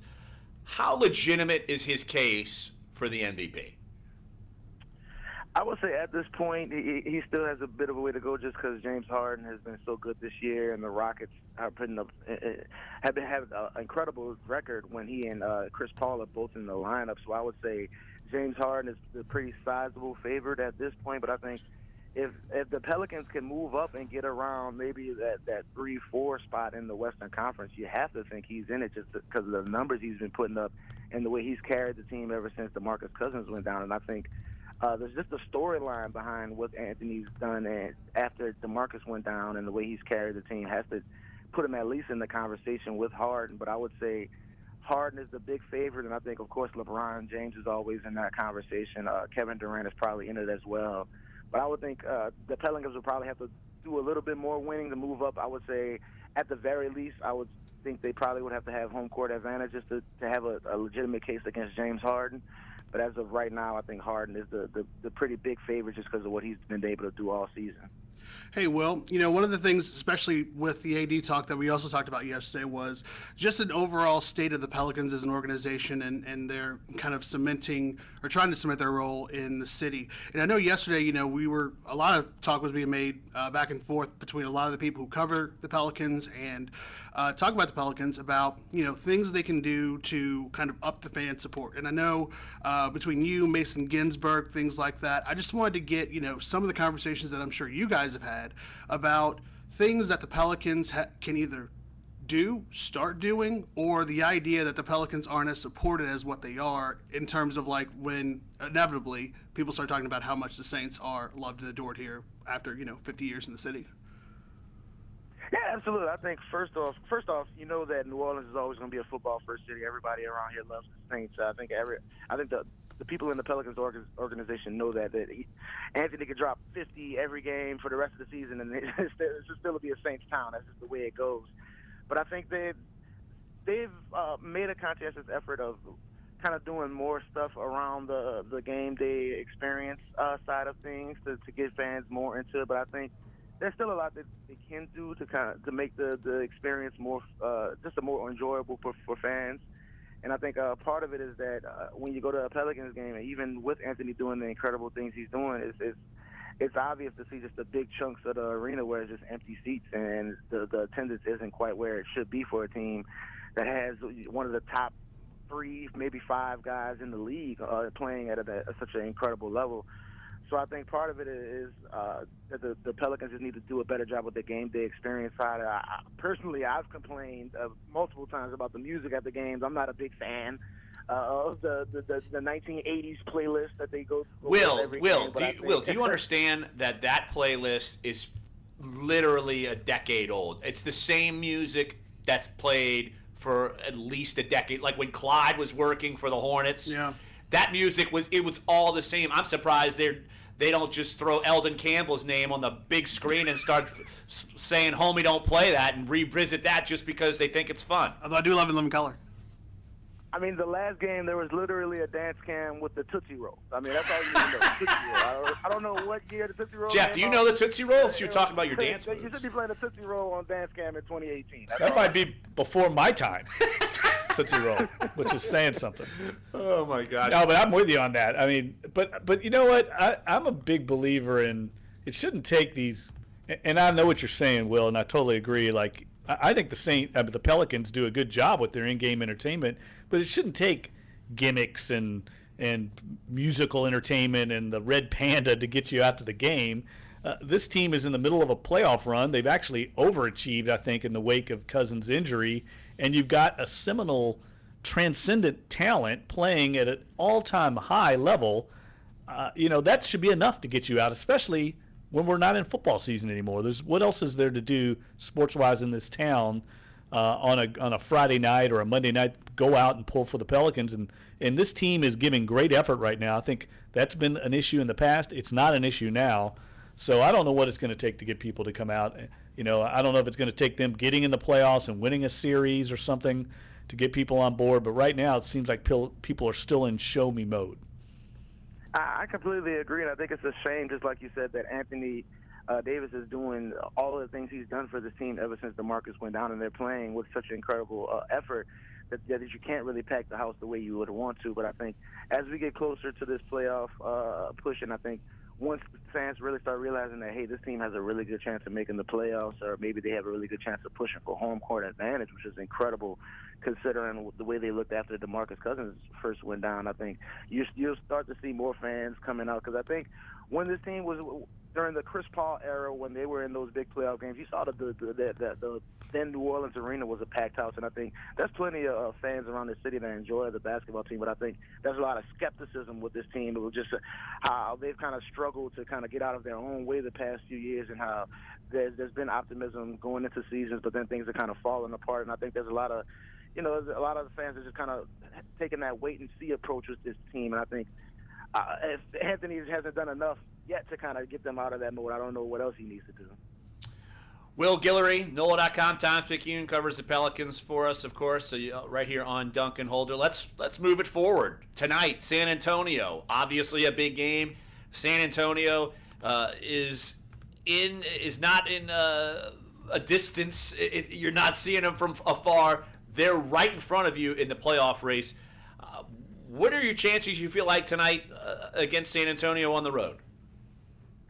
I think, first off, when you talk about San Antonio, they're one of the best home teams in the league, 22-6 record at the AT&T Center. I think with so many of those vet guys on that team, and they have a great crowd there, they know how to get on top of these teams early and then just kind of strangle you down the stretch with their incredible defense. Even without Kawhi Leonard, they're still one of the better defenses in the league. And I think one of the matchups to watch tonight is obviously AD and what he's done, but going against a guy like LaMarcus Aldridge, one of the other, maybe a top 3 power forward in his own right, along with Anthony Davis. So I think those guys will be going at it tonight.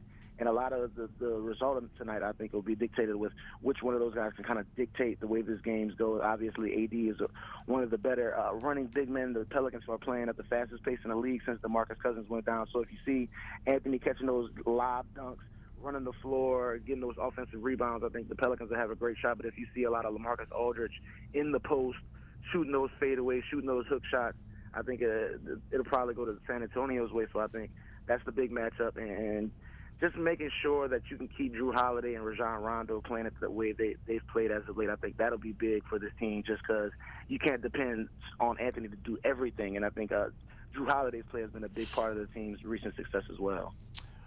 Will Guillory, covers the Pelicans. NOLA.com, the Times picking the Pelicans will take on the San Antonio Spurs tonight. Of course, you can listen to that game on our sister station, 99.5 FM WRNO. And they're going to be, this is the start of a 4-game road trip, so pretty important stretch for the Pelicans. Of course, this entire stretch is pretty important, but specifically on the road. And the Pelicans have been a pretty decent road team, so we'll see how they handle themselves these next few games. Hey, Will, appreciate it as always, my friend. Thank y'all, and I'll take Wobble Wobble Wednesdays over Tootsie Roll Tuesdays any day. Are you sure we can't turn Tuesdays into Tootsie Roll Tuesdays? No, we can't. We have too many days. Going to the left. No, absolutely to the left, not. To the right. Negative. To the right. Negative. To the front. Ghost Rider. We can't do that? Can't do it. All right. Thanks, well, Will. We always take your recommendations to heart, so I'm willing to bet Tootsie Roll Tuesdays not going to happen. Nah. No. So that's Will Guillory. Does an awesome job covering the Pelicans. Of course, he'll have a recap on what's going on these next few games, and of course, follow him on Twitter at Will Guillory. All right, let's take a break right here on the show. Breaking news again here coming up. We're going to bring it to you. A local football legend hangs it up. One of the best in the business, done it quietly for so long. We will bring you that, and don't forget, in about 15 minutes or so, we'll go head up to Indianapolis, talk with our own Josh Katzenstein. He's at the NFL Scouting Combine. Things are already moving and shaking up there, so we'll talk with him. So come on back, Sports 1280, NOLA.com, and the iHeart Radio app. Dunc and Holder.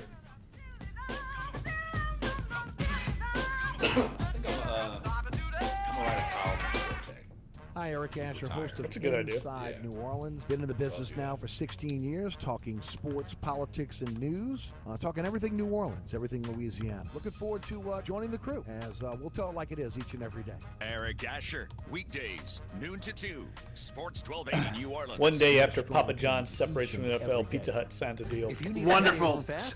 Infinitely better. Infinitely better pizza.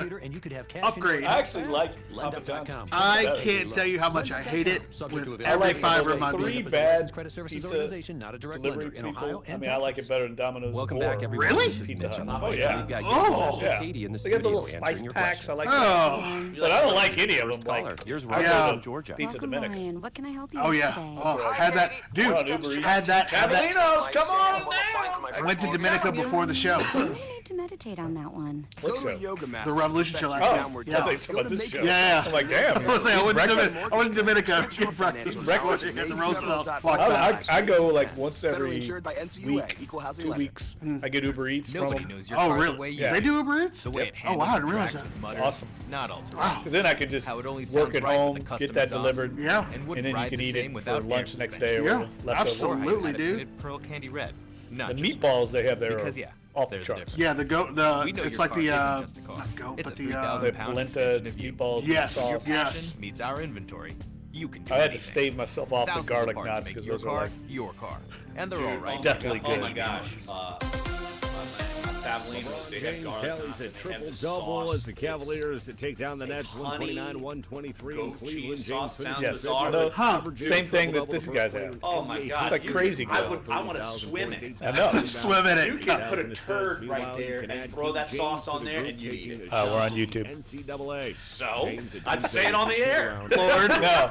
Lord. I know what you mean. That stuff's like crack. It's like crack. Incredible. Yeah. Well, even the waitress was like, you'd eat it with cardboard, right? I was like, you're damn right. Yeah, I'm with you. The inner workings of how college basketball functions as an entity. Awesome. Dwayne Wade turns back the clock, and the Heat's huge 102-101 win over the 76ers in South Beach. Wade with a go-ahead jumper with under 6 seconds left to finish with a season-high 27 points. Hayden Hurst, that's the tight end from South Carolina. Yeah. Time in college basketball From yesterday. Season Jaquan Newton draining a running 30-footer at the Did you see buzzer where to Kevin give Miami Acey 91-88 gave up his win over column? number 9 North Carolina in Chapel Hill. To be a Sports, Jay Padres Borland, beat writer. News Radio. Huh. He did. No, he did. I give it know up. somebody that knows him, yeah. For like the San Diego To be the Padres beat Union writer. Tribune? Oh, wow. It's time to head back in. Maybe to put like a big Can we time go face back? on their big Sure. sport. Hey, be careful getting out of the boat.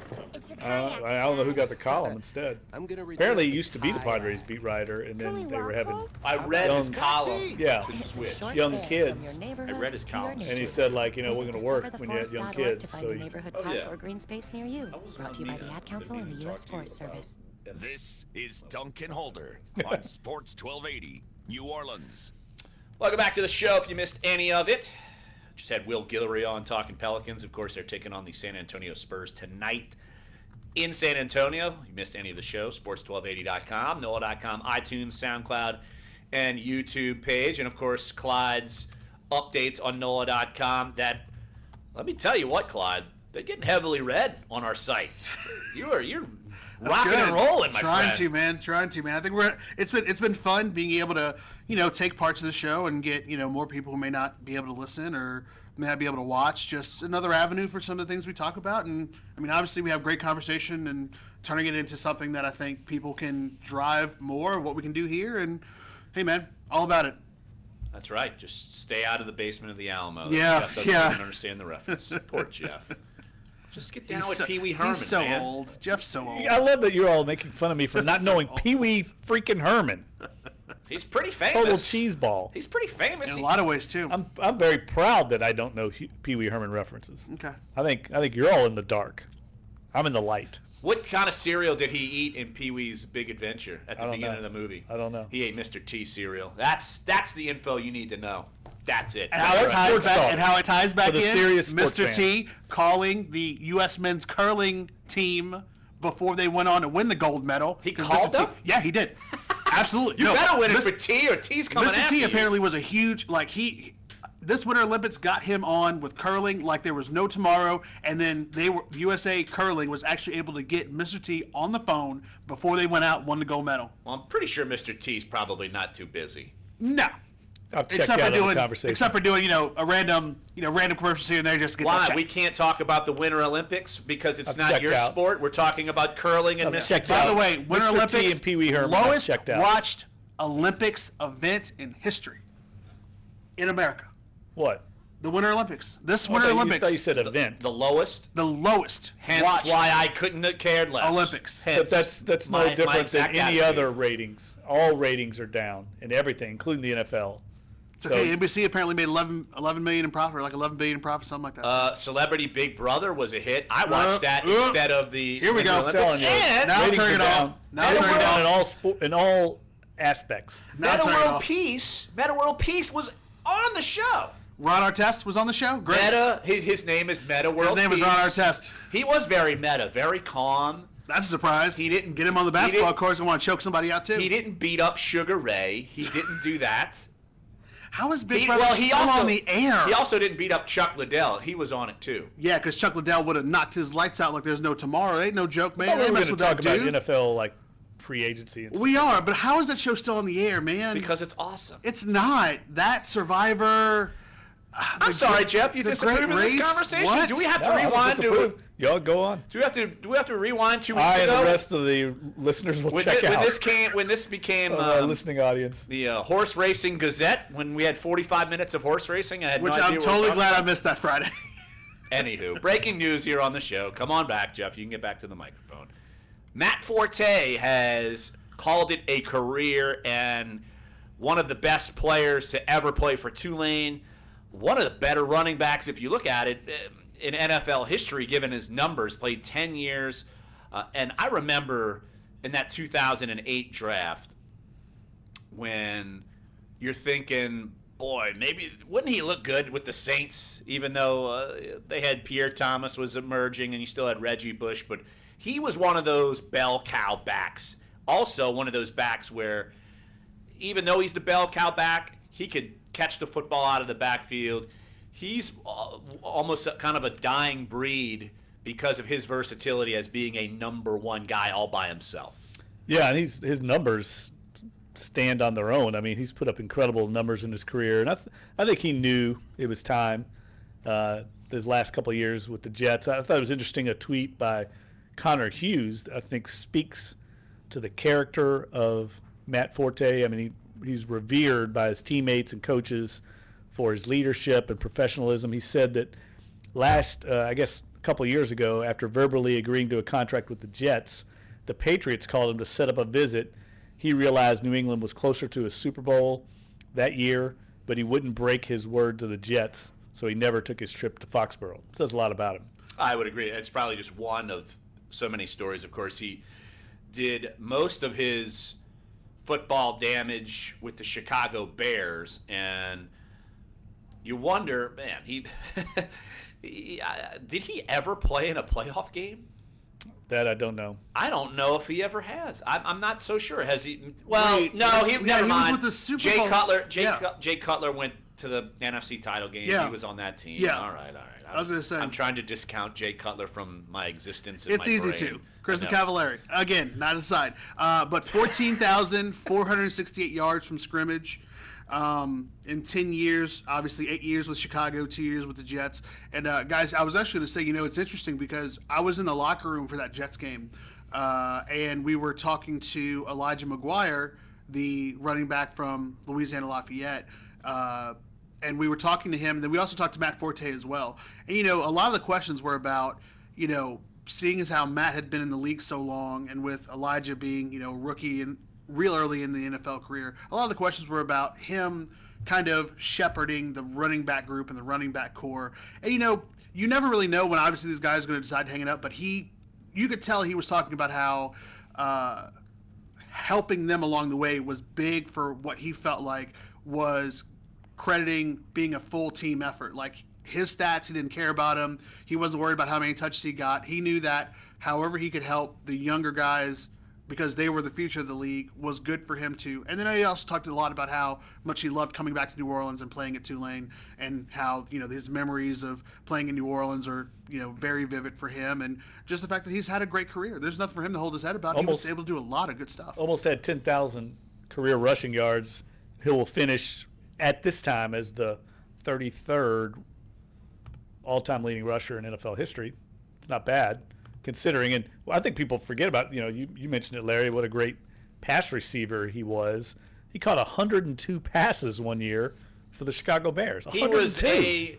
He was a fantasy stud. Monster. He was, for like 2-3 years there, he was number 1, number 2 in fantasy for guys being because he could catch the ball for a lot of yards, catch touchdowns, and run the ball. In this day and age, people know you if you're good in fantasy football, and it helped put kind of I'm not going to say a target, but you knew Matt Forte more than you probably would have because the Bears, again, they weren't perennially good, and he was the Jets, whatever. But you knew him because he was a fantasy football stud, so that's good. But look, and arguably, I'm sure Tulane historians may know of someone who's better, but he may be. You could make an argument he's the best football player that Tulane's ever had. 2-time Pro Bowler. Here's another number that stands out about his career. In 10 years, he only missed 14 games playing running back in the NFL. I mean, that's remarkable. It says a lot about his durability, availability, reliability, and that's what you have to do to be a leader, and he's revered for his leadership skills. So hats off to him for a great career. Absolutely. All right, let's take a break right here on the show. When we get back, we'll head up to Indianapolis, talk with our own Josh Katzenstein, neck deep already in the NFL Scouting Combine. So we'll talk with Josh coming up next here on a Wobble Wobble Wednesday. Sports 1280, NOLA.com, and the iHeartRadio app. Dunc and Holder.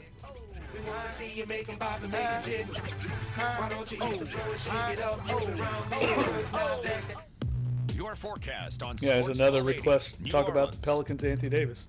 As I pat myself on the back. Again. Oh, look at me. I'm talking nationally. That was like every day. That was every day. Hey, Julie, what's up? How are you? High of 84. Hey, what are we doing today? Temperatures will be tonight. Overnight lows drop to the mid to upper 60s. Tomorrow, Thursday, scattered showers around the area. Temperatures in the upper 70s. Now Friday, breezy and cooler. 60s during the day Friday with sun. 71 Saturday, and overnight lows do drop into the 40s. North Shore Friday and Saturday morning, and 50 south. There's a girl in El Salvador who dreams of becoming an engineer. There's an elder in Uganda who dreams of having a community to call his own. No two dreams are the same. Help one person achieve theirs at unbound.org. Yeah, we definitely do Combine. I just saved hundreds of dollars. Got Josh.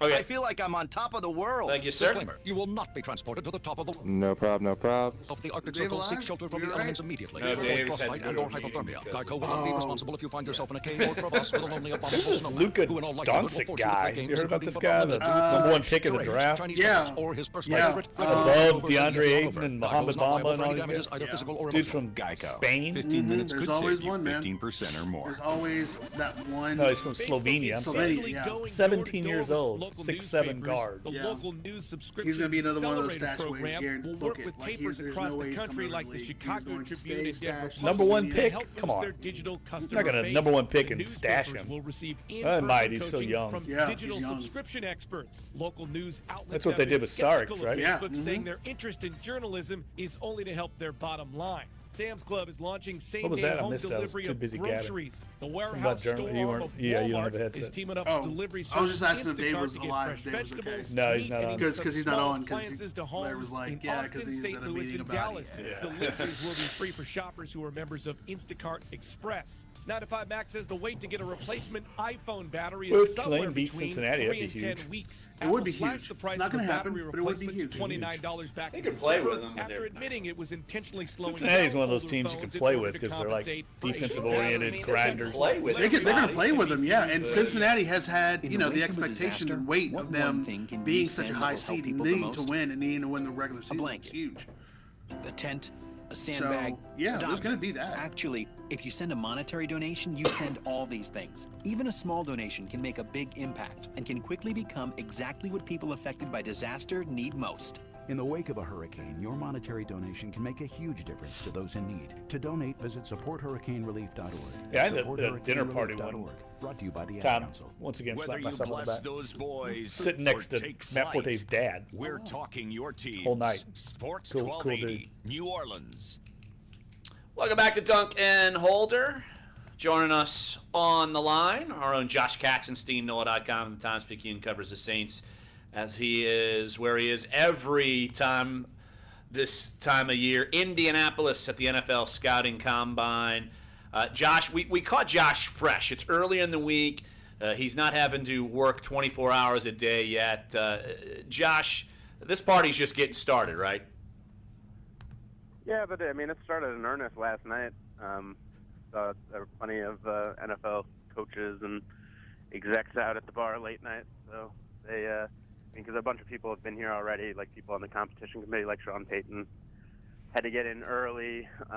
They do some early meetings before all the players start arriving, and you know, most of the testing, the athletic testing, will begin tomorrow, and that's when, you know, everything will start to pick up. Josh, a year ago at this time is when we started hearing about the Brandon Cooks deal and the potential Malcolm Butler trade. How much do you think the Saints are going to be involved this year in trade talks, whether they materialize or not? I mean, I think they'll be involved in lots of talks. I mean, you just look at, you know, their situation, and I mean, really, in the NFL, it's crazy to me that there aren't more trades. You know, you look at, you know, the other big sports leagues, and trades happen all the time because, you know, a guy needs to change the scenery. Some teams are looking to rebuild or, you know, clear money. And, I mean, it seems like, at least from, you know, in my opinion, that, you know, the NFL is starting to do more trades. And, I mean, I've seen some reports and rumors out there that this year might be even, you know, the craziest of them all with trades. And I would certainly think that when you look at, you know, the assets the Saints have, plus, you know, all the pieces they have in terms of being able to contend in 2018, that, you know, they might just be a couple pieces away, and the best way to get those pieces is probably through a trade, because, you know, you look at all these free agent deals, and you have to get so lucky in the free agent market, get somebody who you're not going to be overpaying, who's actually going to come in and contribute, you know, more than he did for the previous team, because most teams don't let their good free agents ever get to the market. And then obviously in the draft, you know, the Saints were very fortunate last year to have those immediate contributions, but you can't expect that, you know, most years out of your rookies. You know, for the most part, you don't see their best contributions until year 3. So when you're in a situation like the Saints are, you have to figure that trading for a proven player, even if it costs you significant asset, you know, might be your best move. Josh Katzenstein, covers the Saints for NOLA.com and the Times-Picayune. Joining us right here on Dunc and Holder. He is up in Indianapolis at the NFL Scouting Combine. Tease the story. Last couple of days, Josh did a great job diving into the Drew Brees contract situation. I followed up with a column basically saying that there's no real major panic around this. And I almost feel like when you see a random headline, oh, Drew Brees might go to Cleveland, it's almost just manufactured, because I think most people around the NFL know that Drew Brees and the Saints are going to get this thing done. Josh, my column, though, I said it would behoove them to get this deal done earlier so they'll know what they're playing with as far as free agency goes and what they can do maybe to make a trade. I'm sure you're anticipating Drew Brees' representatives and Tom Condon and Mickey Loomis are going to meet up. Just your overall thoughts on how quickly you think a deal might be able to get done, and what the parameters of the deal might look like come at the end. Well, I mean, it's definitely hard to project that stuff, but I mean, it has to happen before March 14th, and really, I mean, it certainly has to happen for the Saints' perspective, but, I mean, basically, as I wrote in that story, if they don't sign the deal by March 14th, there will be $18 million in dead cap space for the Saints. So right now, all the calculations you see, like I think most people estimate the Saints have about $32 million in cap space. That includes $6 million of dead money for Brees, presumably because just the way his previous contract was structured, with the signing bonus being spread across 5 years instead of the 2 years that he played on that deal. But basically, I mean, if he doesn't sign by then, the Saints are going to be losing an extra $12 million, because it'll be 18 total million in dead cap space, and that's money that they would have been able to spend on free agents. And I mean, if Brees doesn't sign by then, but he does want to stay with the Saints, then he's hurting himself. He's hurting the team. And I'm not saying, that he should, take anything less than what his market value is. But certainly, from both perspectives, it would behoove them to get it done as quickly as possible, and certainly by March 14th, because that's when free agency begins, and the Saints are going to want to know how much money they have to work with. And, as we were saying, if they wanted to make a big trade, like for Jarvis Landry or someone, they want to know how much money they'll be able to spend on the player they're taking in, on any other players that hit the market. So, yeah, pretty much everything that the Saints want to do this offseason is going to be determined by the contract that Brees ultimately signs and when he signs it. As for the parameters, I mean, it sounds like the Saints definitely want him to take a one-year deal, which is understandable. I mean, he's 39 years old, and eventually he's going to decline. From Brees' perspective, you would think, most players in his situation would want a little security in terms of length. But if you remember, last January, 2017, after the season ended, he said that he wanted to start taking things 1 year at a time, so he could just focus on, each year as it comes. Obviously, that was coming off of a third straight 7-9 season, so it's a little bit different now that they're 11-5 and have a really promising roster. But I would think ultimately there's a good chance it'll be a one-year deal, and probably in the market in the range of $25 million.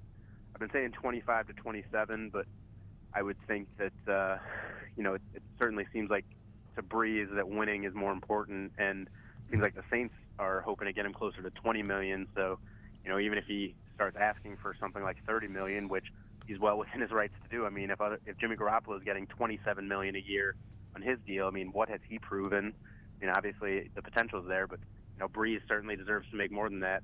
If it's just a one-year thing, but I think once the negotiations come down, it'll probably fall closer to that 25 million. Josh, as the NFL draft prospects start to hit the field for testing coming up, what are you going to be watching? I mean, are there any individuals you're intrigued by, or position groups in this draft class that's going to catch your eye more than others? I mean, I'm really just watching the defensive ends. I mean, I've been saying that, since the season ended. I mean, that's clearly the number one need for the Saints. And I'm really curious because it doesn't seem like this year's crop is quite as good as last year's, when it was really deep and, there were teams getting good, day one ready defensive ends in the back end of the first round. And there's definitely a few guys like Marcus Davenport from Texas San Antonio. I don't know if he'll slip to 27 where the Saints are picking, but he could fall to like 20 just because of, the level of competition he played, but he could also move his way up into the top 10 if he really dazzles during the on-field workouts. I'm really curious to see what Arden Key does. I mean, he's a guy who, just in terms of the talent, you would think is an automatic first-round pick, but there's so many other questions. And, if he runs well and, if he impresses on the field, he's another guy that's going to help his stock. Really curious about the tight ends, but I don't know that, at tight end you really can improve your stock that much here. I mean, obviously if you're fast, it helps, but I mean, I think most of these guys, there's so much more than speed that goes into that position. So definitely paying close attention to the defensive ends. And then I always like watching, the skill position guys run. It's always, fun to me to just see if anyone can come close to, whatever record it is. I guess it's John Ross's record now, but, anyone who breaks 4.4 is just, that's just a really impressive feat to me. Josh Katzenstein covers the Saints for NOLA.com, the Times-Picayune, joining us right here on Dunc and Holder. He is up in Indianapolis at the NFL Scouting Combine. Josh, you mentioned tight end, and that's going to be a position where so many Saints fans are already circling. The Saints need to make an upgrade there, whether it's free agency or through the draft. And do you think the Saints are a team that maybe wants to get a combo tight end? Because we were playing some sound bites from Mike Mayock in his conference call.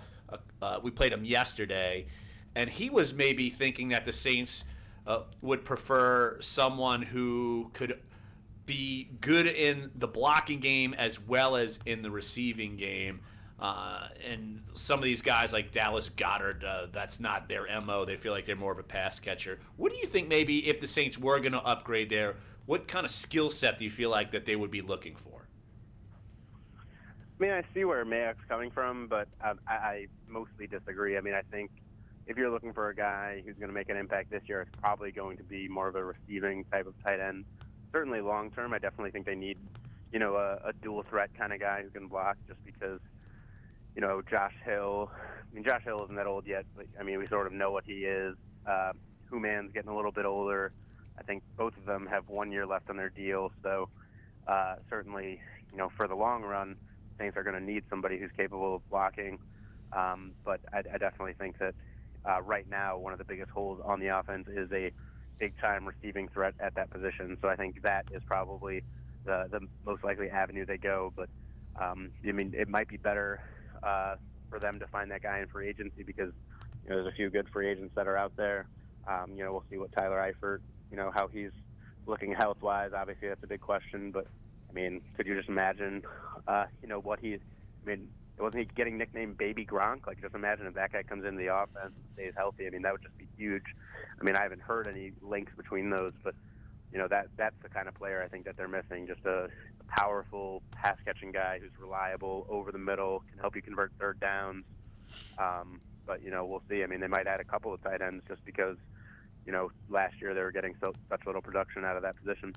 Sounds a lot like Jimmy Graham. What would you think of that marriage? Well, it's funny. I actually heard from someone last night that Jimmy might be interested in coming back to the Saints. Now, obviously, it takes two to tango. We need like that sound effect. He definitely is. But certainly, I mean, yeah. I mean, that would be like he's obviously not the same player that he was when he was with the Saints. But I would think that a reunion with Sean Payton and Drew Brees would probably get whatever is left in the tank for Jimmy. But there's so many factors that come into that, and money would definitely be one. And the Saints would have to decide, if it's worth it to invest that in a guy who you don't know if he's going to be, as good as he was, in his past life.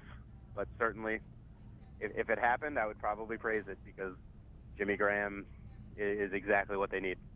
Josh Katzenstein covers the Saints for NOLA.com and the Times-Picayune. He's up in Indianapolis at the NFL Scouting Combine. Follow all of his coverage up there at NOLA.com and in the Times-Picayune. Also, Herbie Teope is up there as well. Blanket coverage here at NOLA.com and the Times-Picayune. Hey, Josh, appreciate it, my friend. Yeah, no problem. See you guys. All right, that's Josh Katzenstein up in Indianapolis. Why don't we take a break right here on this show? One more segment. Of course, following us, Eric Asher from noon to 2, Chris Gordy from 2 to 4, Corey Johnson from 4 to 6. But we got one more segment here, so don't go anywhere here on Sports 1280, NOLA.com, and the iHeartRadio app. Dunc and Holder. Yeah, did y'all listen to Eric yesterday? No. I was driving out Corey that Johnson on the Neutral Ground, 4 till 6. Like when you come to the Neutral Ground, you can expect sports, news, politics, food, music, whatever's going on, the vibe of the city. Sports 1280. New Orleans. I roll. That was bells, whistles, bling, and Girl Scout cookies are all on the way. Local Girl Scouts are going all out with their cookie booths. Finding a booth is easy with the Girl Scout Cookie Finder app, a free download for your smartphone or tablet. Jesus. All proceeds from cookie sales will remain local to support troops' activities and community service projects. Booth sales are going on now through March 11th. Download the Girl Scout Cookie Finder app today to find the nearest cookie booth, or go to the website girlscoutcookies.org. Open calendar. What's my schedule looking like? Next Thursday, you will be caught in an emergency flash flood between Park and First Street. What? No, that doesn't work. I'm busy then. Decline. Decline. Floods don't exactly work around your schedule. Disasters don't plan ahead, but you can. It starts with talking to your loved ones about making an emergency plan. So don't wait, communicate. Visit getagameplan.org. Brought to you by the Louisiana Governor's Office of Homeland Security and Emergency Preparedness, FEMA, and the Ad Council. Kim Kardashian giving the world its first look at her and rapper Kanye West's daughter, Chicago. The reality star uploading a photo of her and the 5-week-old baby on Instagram. In it, the two don matching animal ears thanks to a Snapchat filter. Chicago West conceived via a surrogate because of risky complications from Kim's pregnancies with her first 2 children, North and Saint.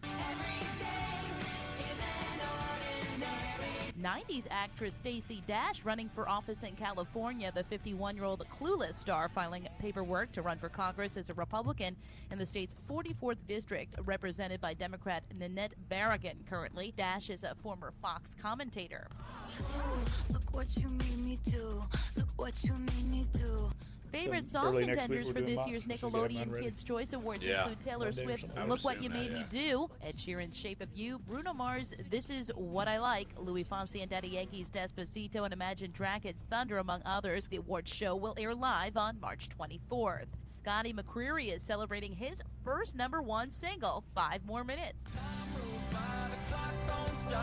I wish I had a few more drops of the good stuff. It hit the top spot on the Media Basin Billboard Country Airplay charts. The American Idol Season 10 champ co-penned the song 3 years ago after the death of his grandfather. It's the lead single off McCreery's 3rd album, Seasons Change. That's entertainment. Jennifer Bolsoni, NBC News Radio.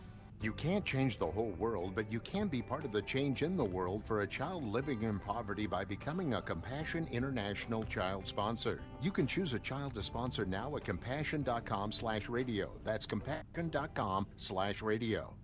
Dunc and Holder now. Eric Asher next at noon on Sports 1280, New Orleans. Welcome back. One more segment here on Dunc and Holder. And looking back at this 2008 draft, I'm just kind of doing some, because I'm going to write a column later on today on Matt Forte, and I'm looking back at this 2008 draft, and remember, that's the draft the Saints traded up to take Cedric Ellis, and some of the running backs in that draft, you had Darren McFadden, Jonathan Stewart, who just got released today, Felix Jones, Rashard Mendenhall, Chris Johnson, and then the next running back taken. Those were all in the first round, and Matt Forte was a second-round pick. So you had Jordy Nelson in that draft as well. So I was wondering if that draft was kind of a boom or bust. But you've got a few Pro Bowl players in there. Jake Long was the #1 overall pick, followed by Chris Long, then Matt Ryan was in that draft. So was Glenn Dorsey in that draft as well. Right.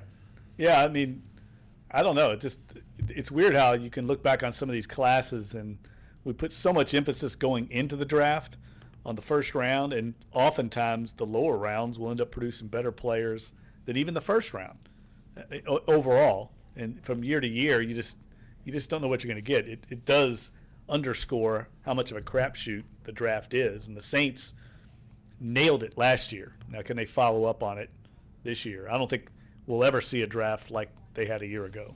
Well, I did my annual mock drafts from last year, and there's anybody who did a mock draft in any realm involving the Saints, you couldn't have mocked a better draft than their actual draft. So it's funny when you go back and look at those things.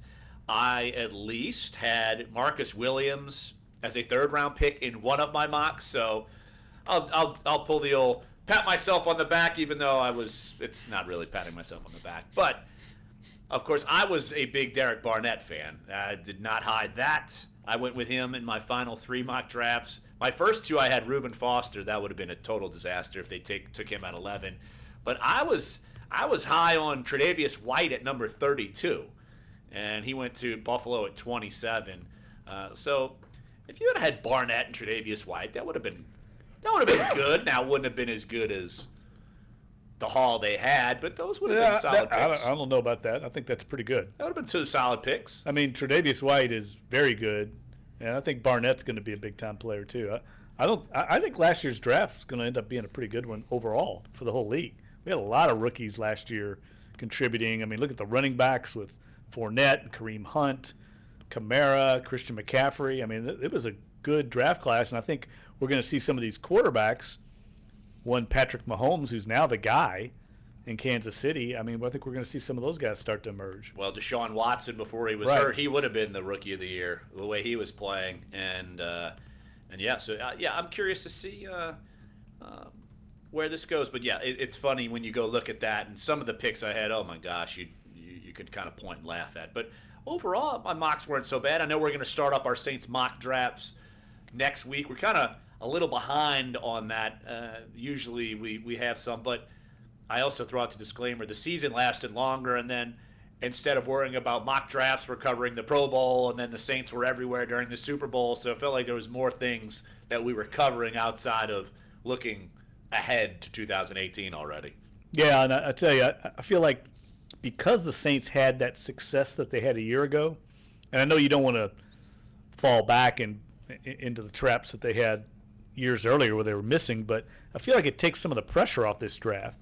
They really don't have any glaring needs. Even you and I have talked about the need to fill the left defensive end spot, but I don't feel like that's a glaring need. I think it's a need. But they proved a year ago by manning that by committee once Alex Okafor went down, they can compete. But I think the glaring needs that they addressed in the draft a year ago give them a little bit of a luxury of taking the best player available and just kind of seeing who falls there, or they could get aggressive and maybe move up or down accordingly, whatever they feel like the draft, however it plays out once they get on the clock. We mentioned moving down, and I know you did that earlier in the show. When's the last time the Saints have ever moved down in a draft? They don't. They don't at all. They always say that they consider it, but that never happens. Not with Mickey. I think they have in lower rounds a few times. Maybe. Yeah, they have. I know they have, but it's rare, and it's usually in the 3rd round or 4th round when it doesn't really seem to matter. But this organization usually trades up, and they usually trade up to get an offensive player. Mark Ingram, Brandon Cooks, who was last year, Alvin Kamara. They traded up to get. They traded up for Cedric Ellis in that 2008 draft. That's the one defensive guy that they traded up for, I think, ever. Usually, always trade up to get a offensive guy, like they did trade up. I'm surprised. I'm not surprised. I remember it, but I'm a little surprised. I remember it. They did trade up to go get David Onyemata. They did that. Yeah.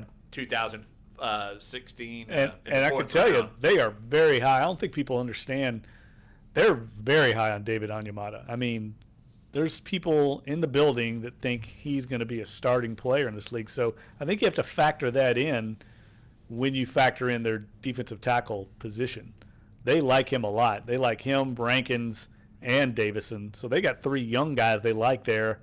I think it lessens the need at interior defensive line. Although I guess if you can get a stud, this Vita Vea guy from Washington, a lot of people think he's going to blow up at the combine and run some crazy number for a big defensive tackle.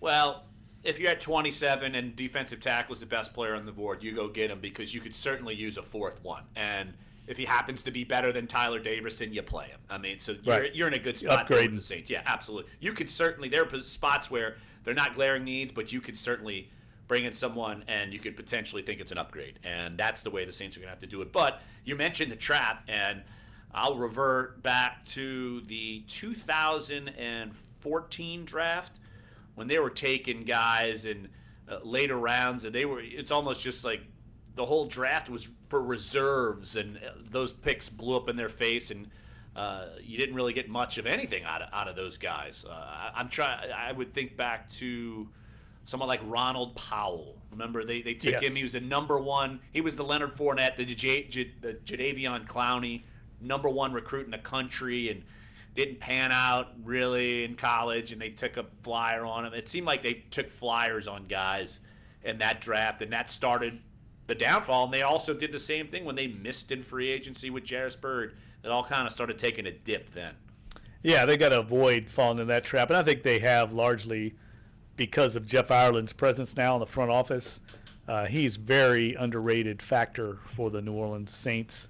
Very mercurial, but I think we're going to hear from him from one of our colleagues, either Josh or Herbie is going to get with Jeff Ireland at the Combine, and that's always good because when you get a chance to talk to him, he's kind of like the Wizard of Oz behind the curtain, pulling some strings with the Saints. It's good to always hear his voice and what his thoughts are. Absolutely. All right, that's going to wrap up today's show.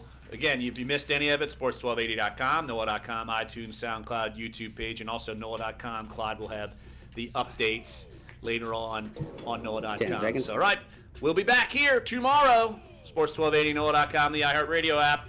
Dunc and Holder.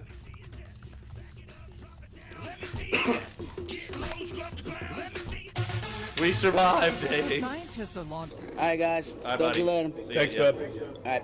Before they can cause potential Give us the scuttlebutt when you can. Yeah, will do. All right. Will do. Cool, buddy. Than 250,000 unknown wildlife viruses capable of infecting people. And the project wants to identify at least 70% of them. Field work is expected to start this summer. I'm the Robin Givens there, Most Howard kids are Stern. great at swiping the screen of a smartphone or tablet, but many apparently struggle. No, absolutely not, because I'm not that stupid. Explains.